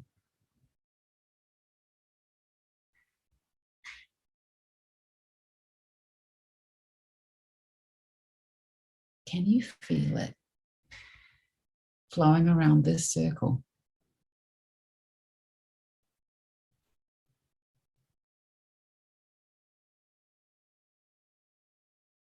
Breathe it in.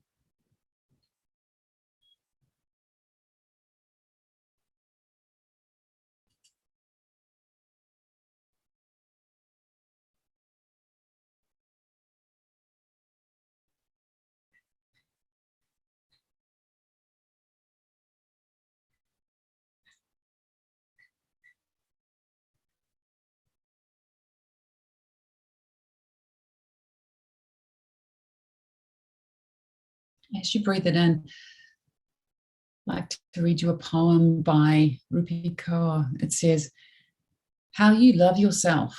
How you love yourself is how you teach others to love you. So most importantly, love. Like it's the only thing you know how. At the end of the day, all this means nothing. This page where you're sitting, your degree, your job, the money, nothing even matters except love and human connection.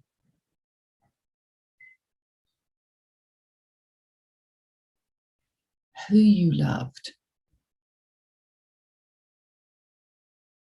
how deeply you loved them,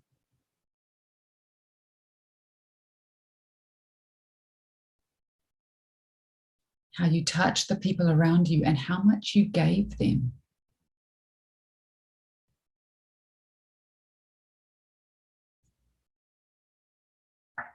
The universe took its time on you, crafted you to offer the world something different from everyone else.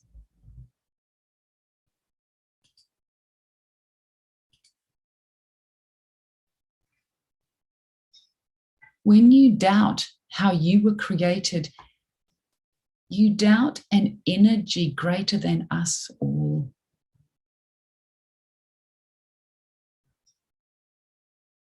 So look down on your body now and whisper, there is no home like you. There is no home like you.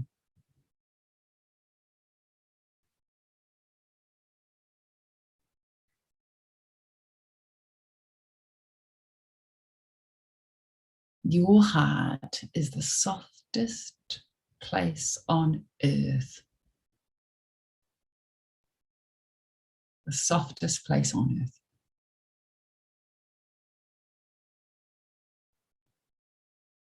Take care of it.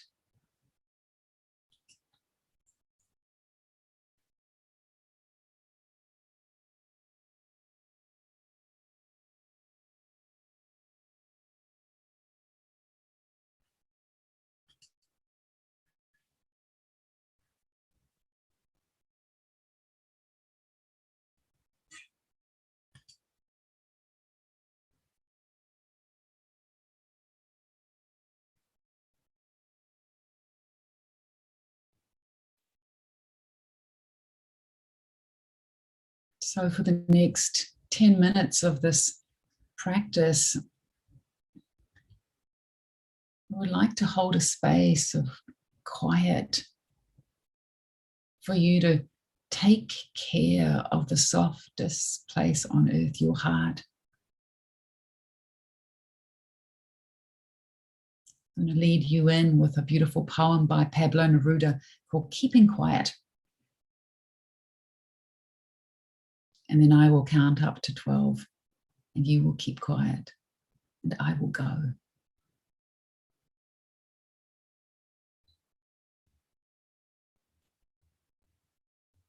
So as you once more drop inward and open your ears to these words, now we will count to 12 and we will all keep still for once on the face of the earth. Let's not speak in any language. Let's stop for a second and not move our arms so much. It would be an exotic moment without rush, without engines. We would all be together in a sudden strangeness. Fishermen in the cold sea would not harm whales, and the man gathering salt would not look at his hurt hands. What I want should not be confused with total inactivity. Life is what this is about. if we were not so single-minded about keeping our lives moving, and for once could do nothing. Perhaps a huge silence might interrupt the sadness of never understanding ourselves, of threatening ourselves with death.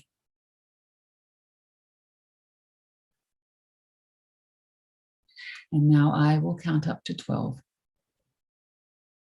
And you keep quiet. And I will go.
Oh, thank you, Anna. Thank you for that beautiful practice and that beautiful silence.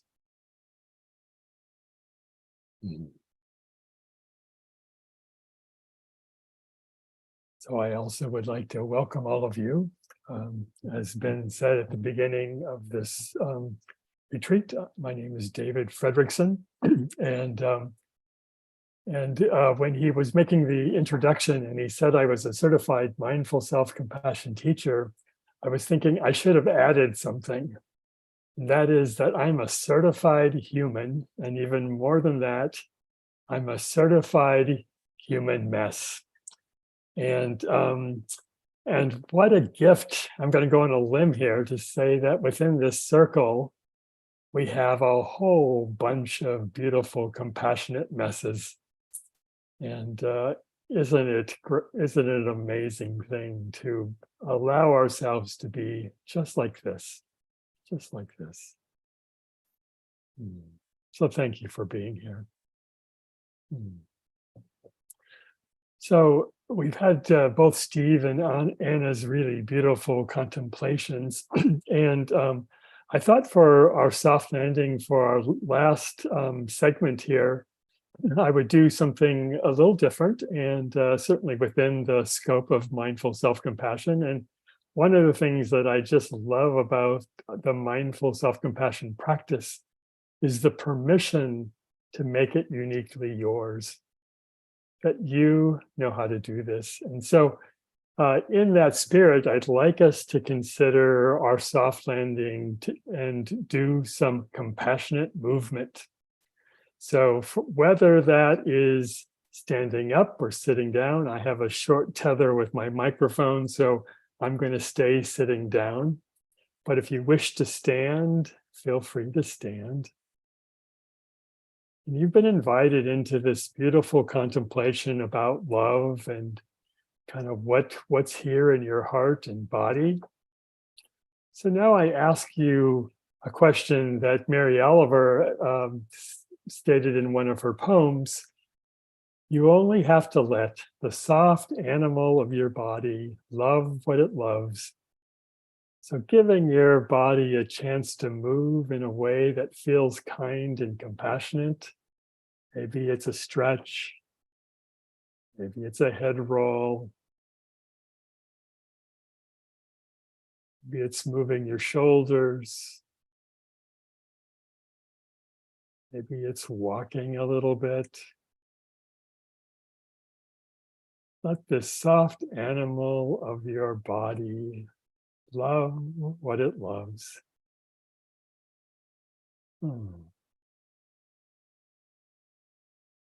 Maybe there's small movements, or maybe there's a grand movement your body wishes you would make. A bending at the hips, a slight rotation of your hands.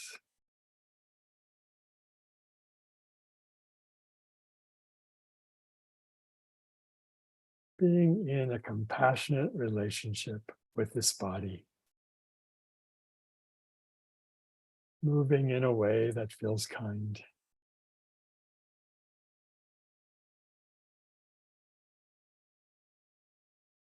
And feeling free, if what feels kind is going and getting a cup of water, please do that. Or if what feels kind is taking a bio break, please do that.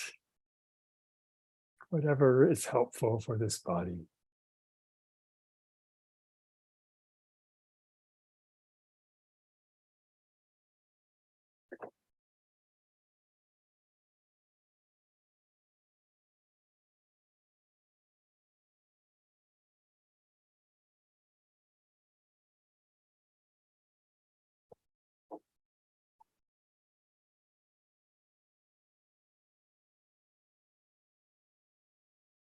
And then as you are ready, coming back to our group, back to our Zoom room together. And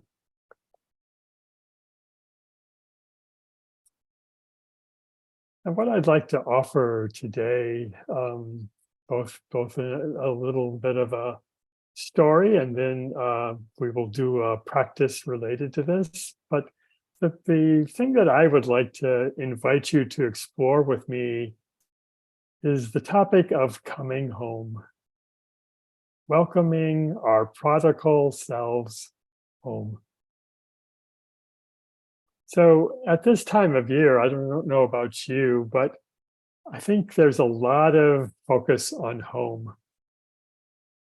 Some of us might be far from our homes. Some of us might be in our homes. And some of us might have warm associations with home. And for others, home could bring up unpleasant or painful memories or experiences, times in which we weren't welcomed. Perhaps times where we didn't belong, where we didn't feel safe, maybe we were harmed.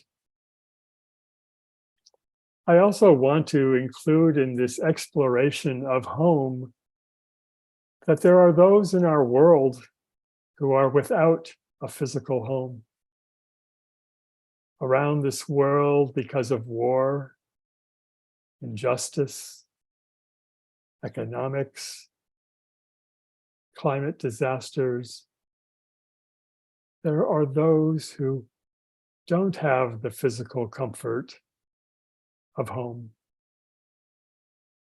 And also, I'd like to name that for some of us, some of our identities has also made it difficult to find home. If we have been marginalized or oppressed for our race, our ethnicity, our faith, our gender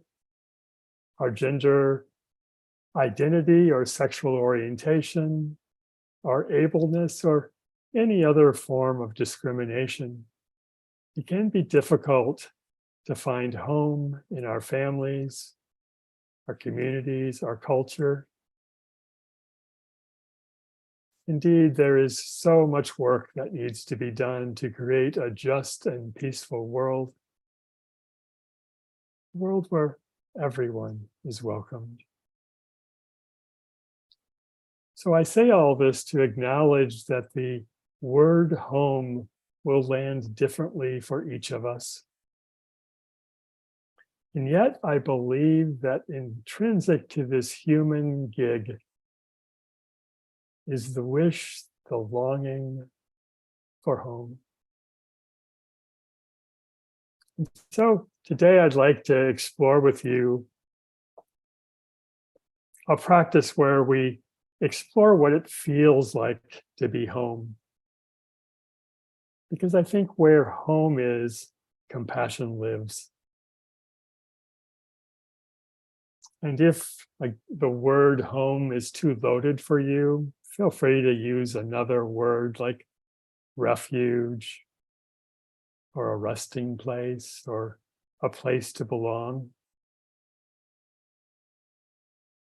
And for this time of contemplation, I invite you to consider home as an inside job. What would it be like if we welcomed ourselves home? And our wish for us is that this inner work will give us more courage, more compassion, and more resiliency to show up in a world that also needs to come home. So a story, a parable, maybe one that you are familiar with. I've always been curious and interested in the parable of the prodigal son. And you can adjust the gender to whatever gender feels right for you. But in this parable, the prodigal son tells his dad that he wants all of his inheritance and he plans to abandon home and go look for something better, go have an adventure. So he leaves home and actually he makes a lot of unhealthy choices and he quickly squanders all of his inheritance.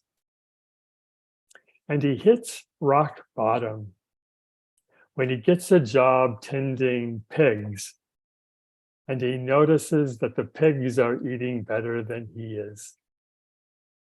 And this is his wake-up moment. This is when he sees and feels his situation for what it is. He's filled with shame and a longing to go home.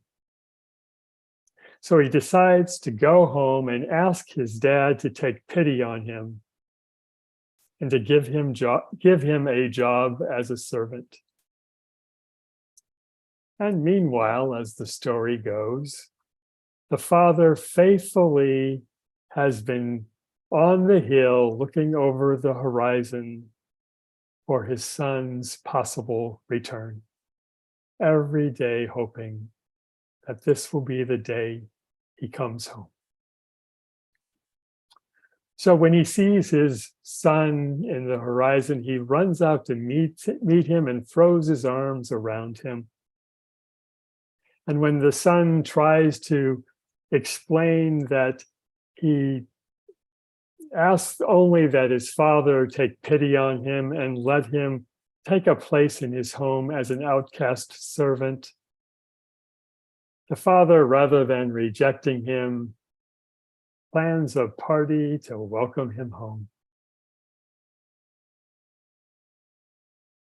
And in this story, as there often is in these stories, there is a festering character lurking in the background, the prodigal son's brother.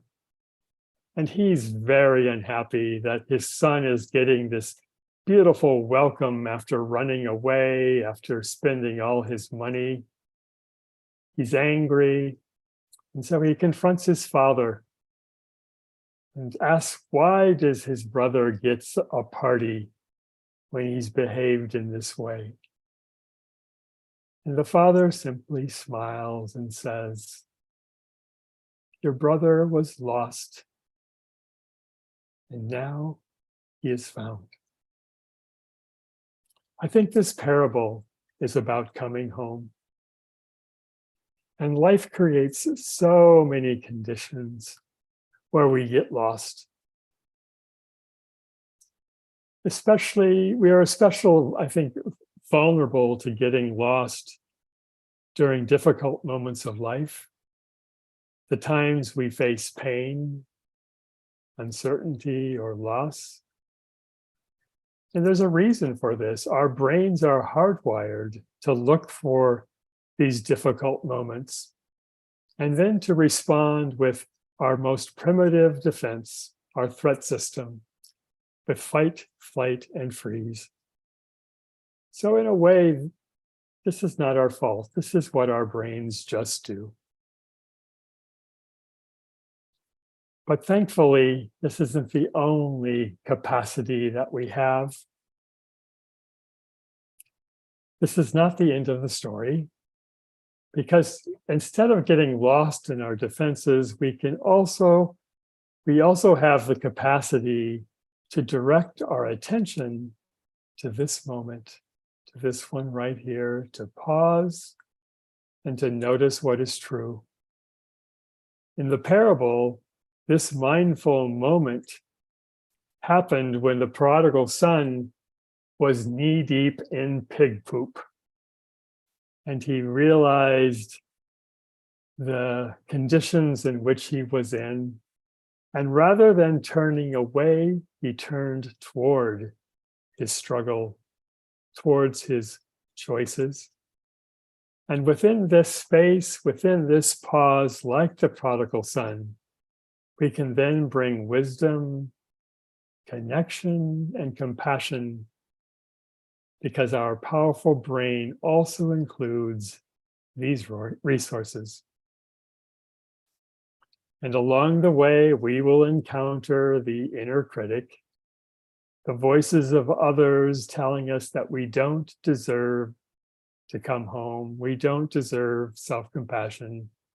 Just as the prodigal's brother voiced his unhappiness, so too our inner critic can complain. But as the father in this story offered his son compassion, so too we can tap into this reservoir of compassion and direct it towards ourselves, giving ourselves what we need. And so I'd like us to practice for a moment this resource of coming home.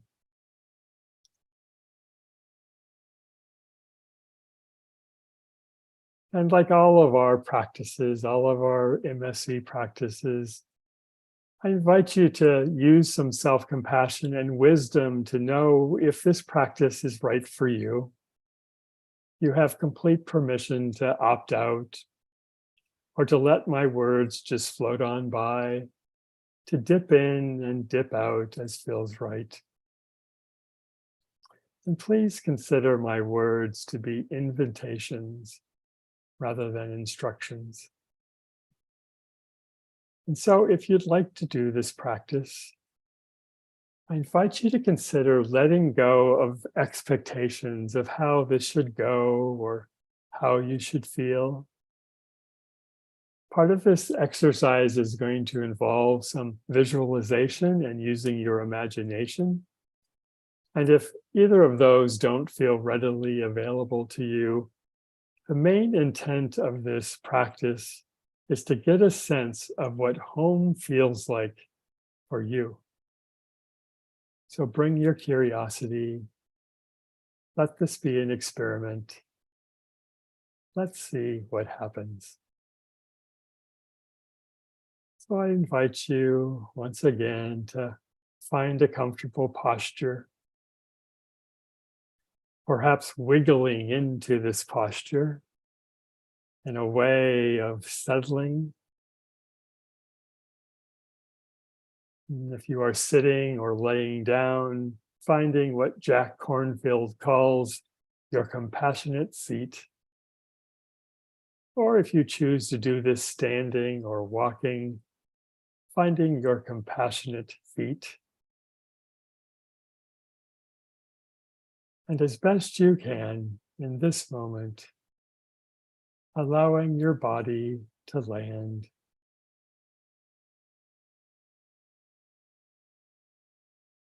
Perhaps giving yourself permission to be here.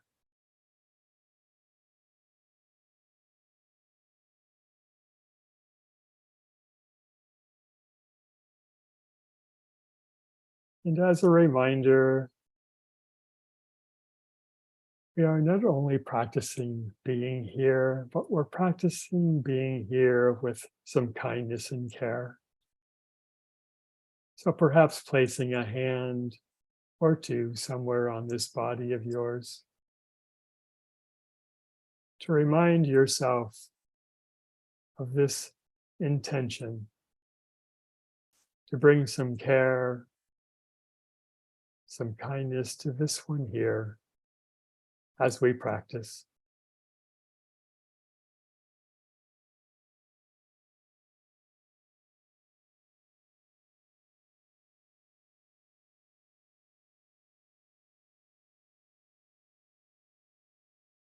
Taking a moment to feel this connection, this message from your heart through your caring hands, touching this body of yours.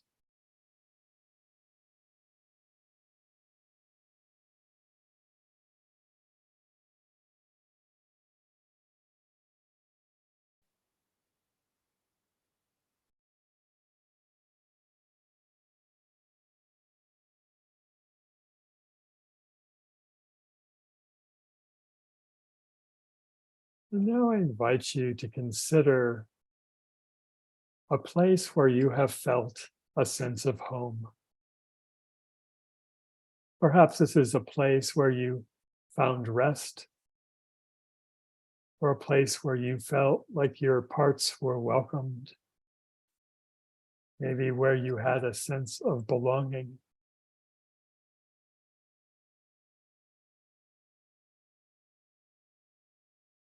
Maybe this is a home you have lived in, maybe a specific room. Or maybe it's a place you have visited, like your grandmother's kitchen.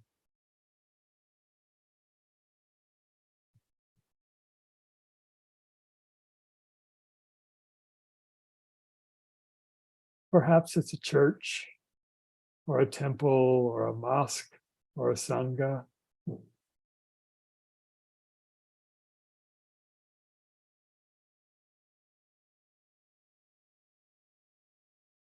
Or maybe for you, home is in nature.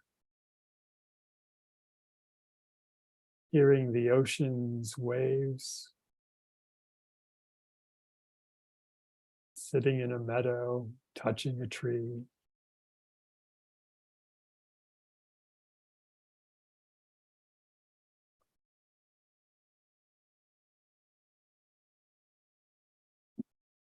Or maybe for you, home is when you are moving, perhaps running or walking, or dancing, or a yoga pose.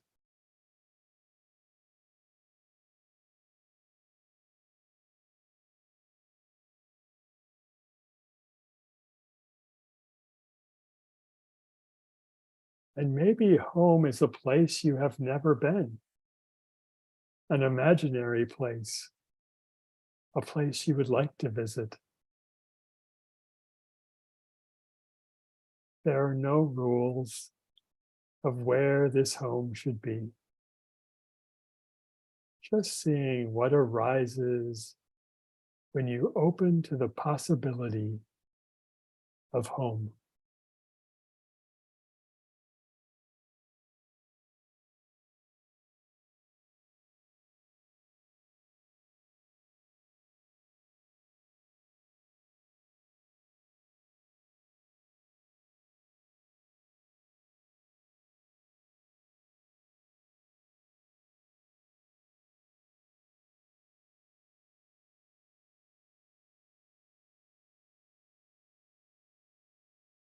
And once you have settled on something that feels like home, maybe there are several choices, choosing the one that you might want to work with for this practice. So if you have a place, I invite you to lean in a little closer, remembering or imagining the sensations of this home. Are there smells here?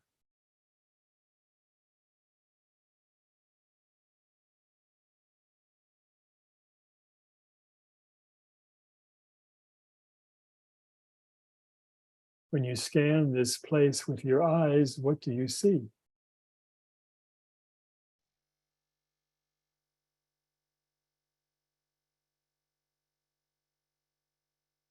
Perhaps there are people here, or perhaps you are alone.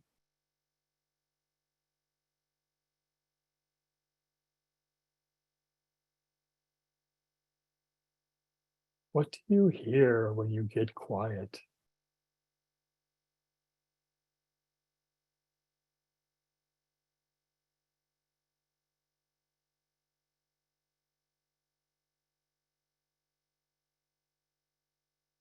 In this place, is there something to eat?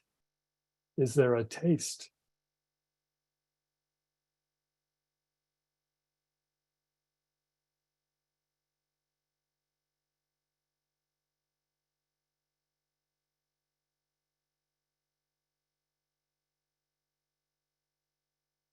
And what does this place feel like? How does it feel on your skin?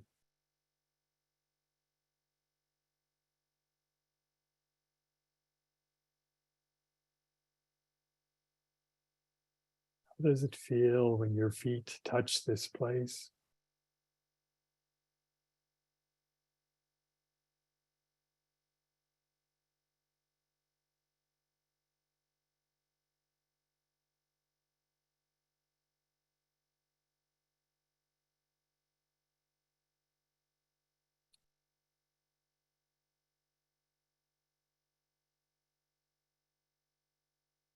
What happens on the inside of your body when you are here? Perhaps you might even notice it right now. What happens to your shoulders, to your jaw, to that little patch of skin between your eyes? What happens to your gut?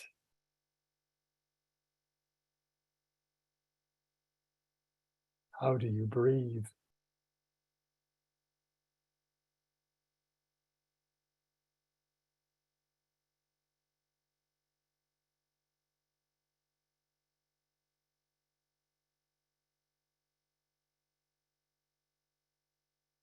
Does this place make you feel tender or strong or some combination?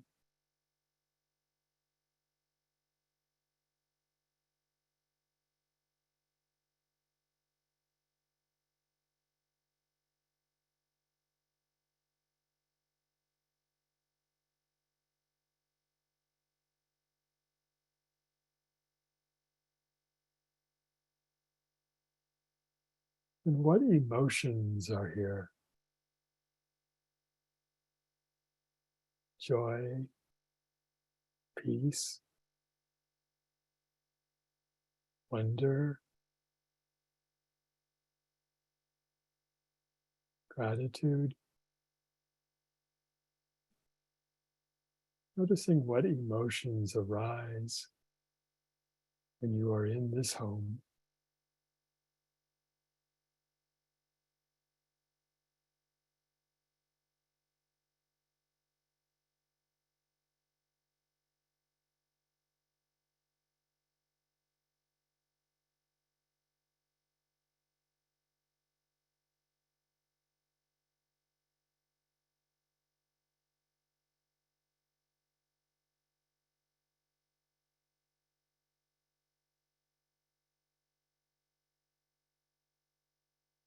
Now that you have a sense of being in this place,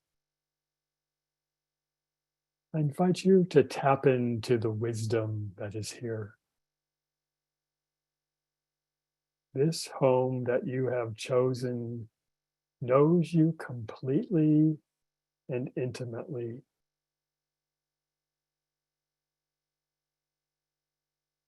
Is there something that this place wants you to know?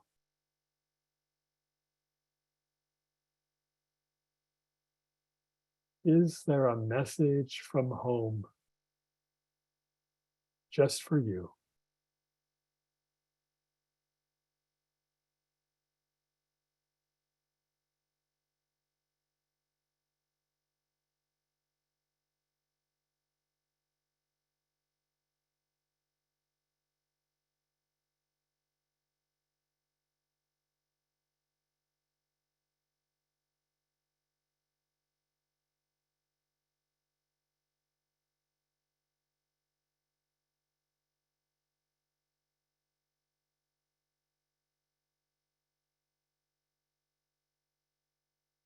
Maybe there are words of protection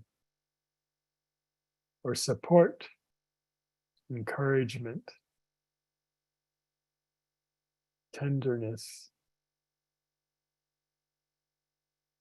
or nurturing words, or maybe words of love.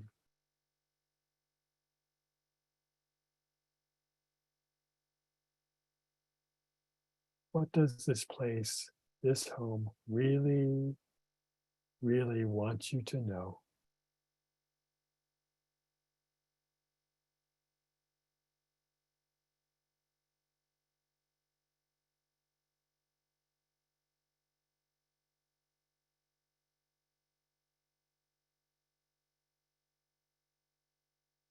Allowing whatever arises to arise. Listening for the words that you need to hear.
And maybe there are no words that come.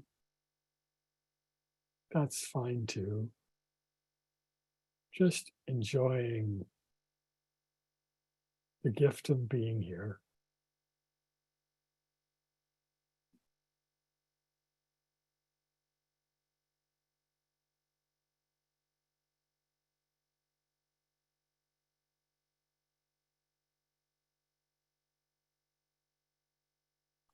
And this place, this home, also deeply listens and cares. So is there anything that you would like to say? Your home is able to hold whatever it is you might need to say.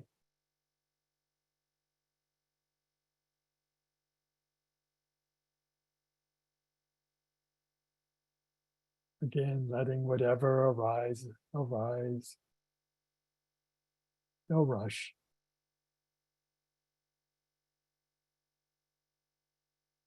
Are there words you'd like to say to your home?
And maybe there are no words right now.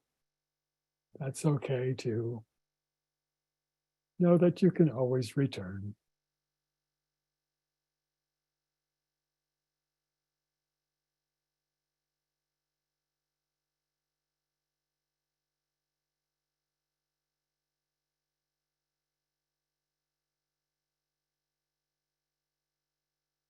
Now I'd like you to consider the possibility that your home, this place you have chosen, wants to give something to you. Maybe an object or a gift, something that will remind you of this place. Maybe something that will help you find your way back.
Or perhaps the gift is just being in the presence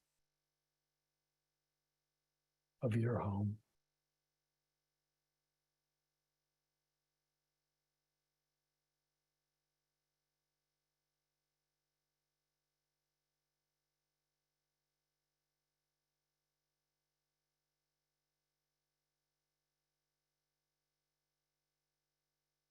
And now just taking a few more moments to savor your home, to feel the good company that is here. Maybe you want to move around your home a bit. Maybe you want to just lay and soak it in. Taking in this place where you are wanted and you belong. Made just for you.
Now I invite you to begin to let go of this visualization. But as you do, I invite you to consider that this place, this imagery, this memory, this felt sense of home lives within you. This is an inside resource.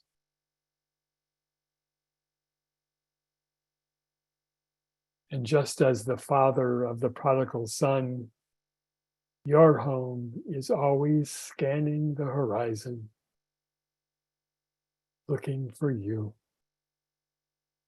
especially when you are lost, when you need support or care, waiting and ready to welcome you home.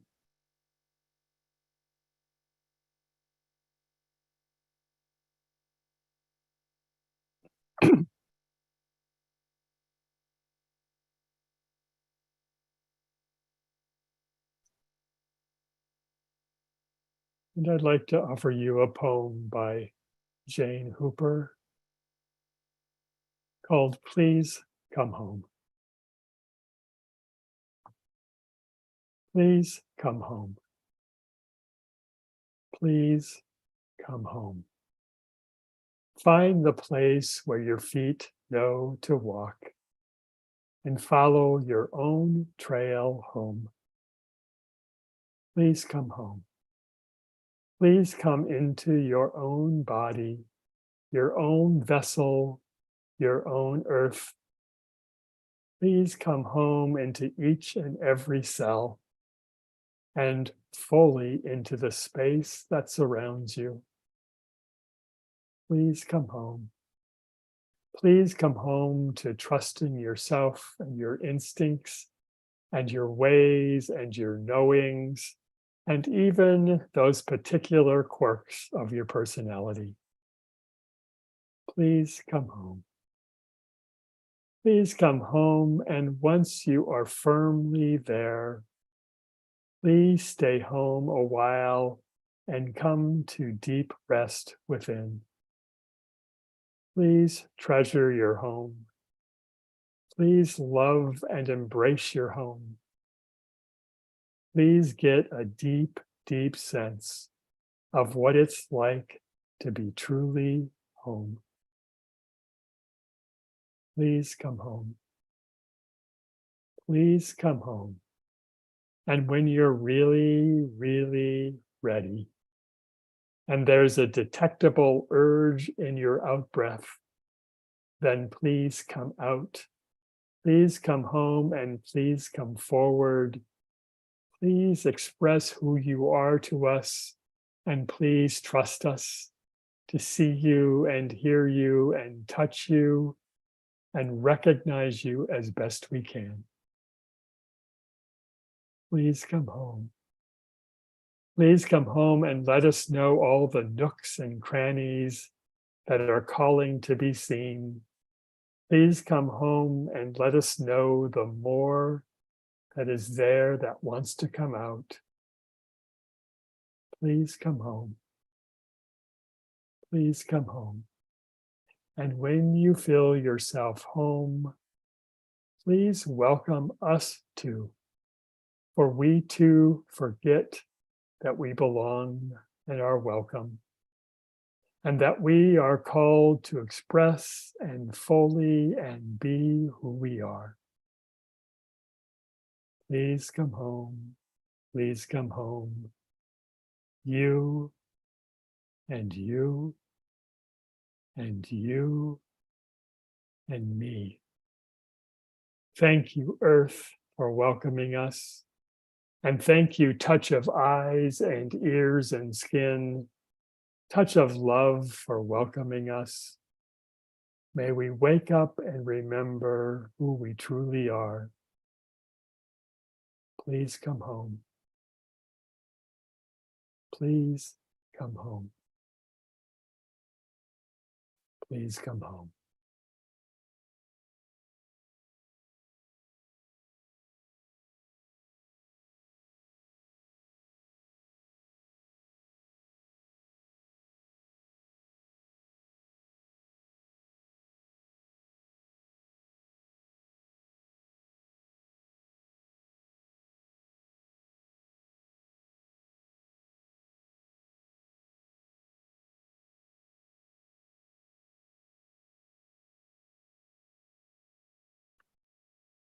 Then I invite you to let go of this practice and these words, and taking some time now in the quiet of your own experience to let that settle. And perhaps notice, how did it go? What did you notice? Is there anything you'd like to remember?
May you and I come home. Come home to self-compassion. And may our compassion support a world that needs to come home. May it be so.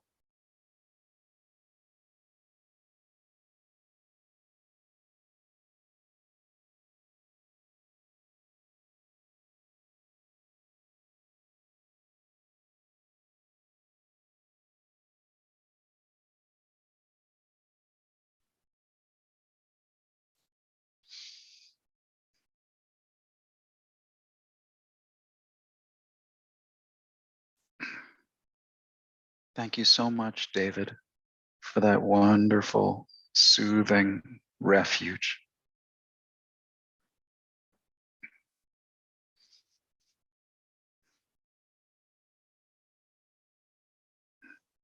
And now, dear friends,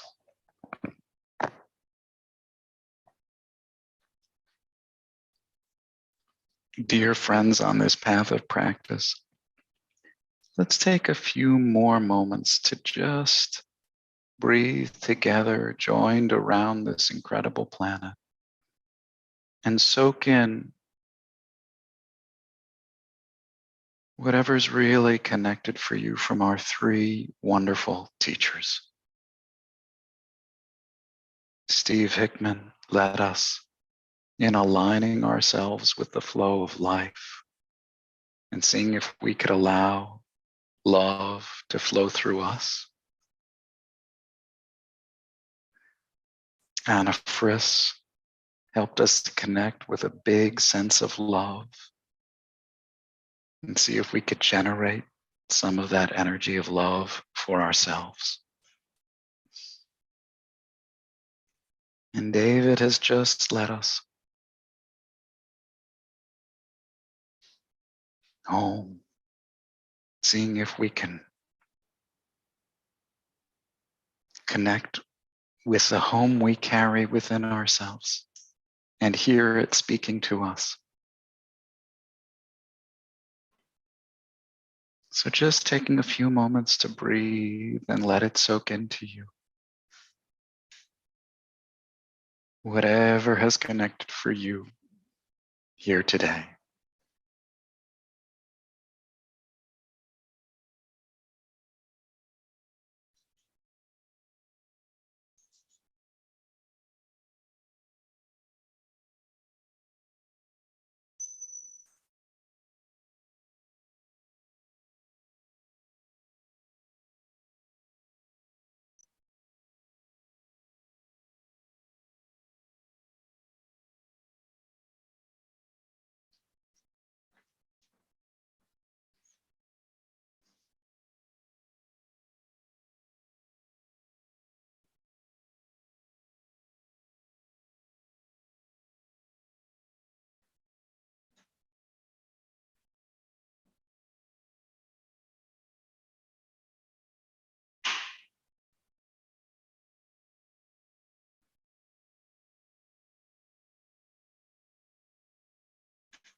Letting this goodness soak into every cell and every tissue. Maybe even beginning to trust that this goodness is always part of you.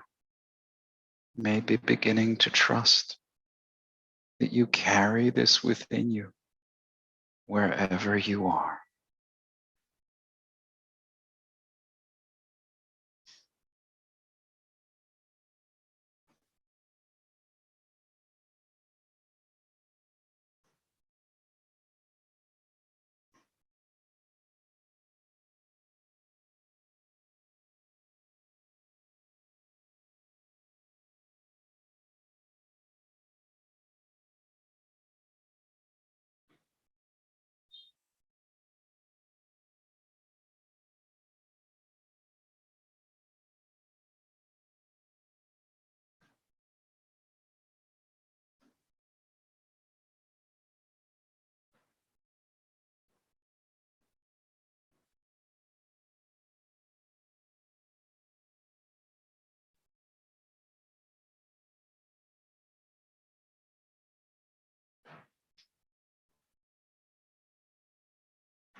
Or to use Steve's phrase, maybe trusting that you are already always fine.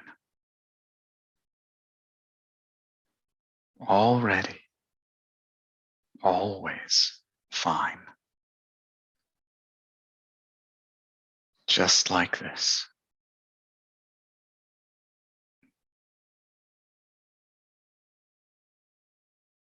Just like this.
And receiving the words of one more poem as a closing poem.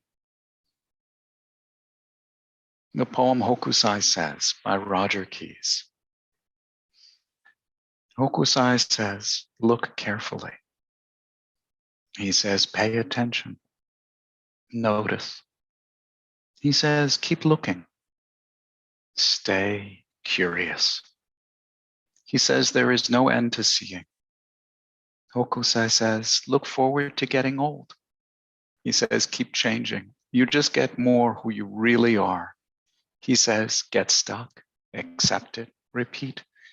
Repeat yourself as long as it's interesting. He says, keep doing what you love. He says, keep praying. He says that every one of us is a child. Every one of us is ancient.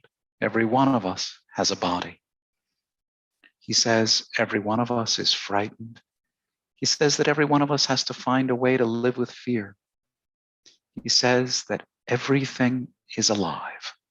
Shells, buildings, people, fish, mountains, trees, wood is alive. Water is alive. Everything has its own life, and everything lives inside us. He says, live with the world inside you. It doesn't matter if you draw or write books. It doesn't matter if you saw wood or catch fish. It doesn't matter if you sit at home and stare at the ants on your veranda or the shadows of the trees in grasses in your garden. It matters that you care.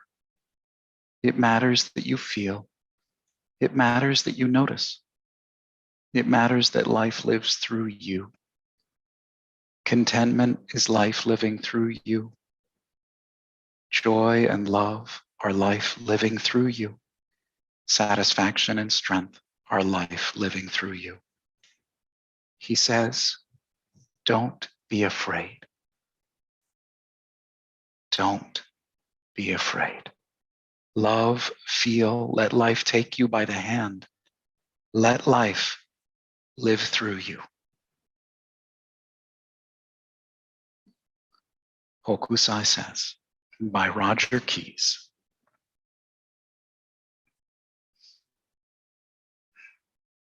Thank you so much, everyone, for being here.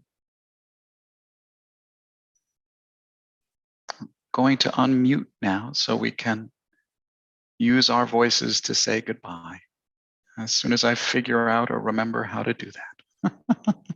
So if you like, you can say goodbye in the chat where you can unmute yourselves and say goodbye. Thank you so much for being here. Thank you. Thank you. Bye. So wonderful. Thank Bye. you. Bye. Thank So much. you. Lovely. Bye. Thank you so much. Thank you, everyone. Bye. Thank you, everyone. Goodbye. So much Goodbye. gratitude. Thank you. God bless. Be well, everyone. Bye. Goodbye. Namaste to everyone. Thank you so much. Thank you. Namaste. Namaste. Thank you, everyone. Bye, everyone. Thank you. Thank you. That was beautiful. Thank you, everyone. Beautiful. May all of us be well. Yes. Oh.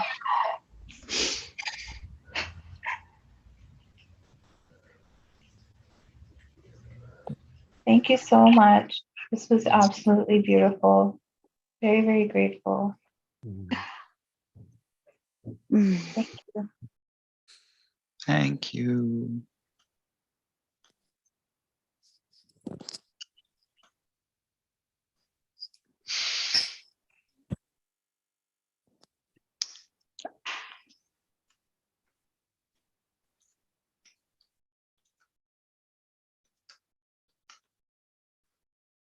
Is there anything else you need from me, Ben? All set, David. Okay, great. Thank you so much. Thank you so much, David. Yes. Yeah, thank you for Thank your you so much. shepherding this. Appreciate it. Thank you. Thank you. Have a good evening.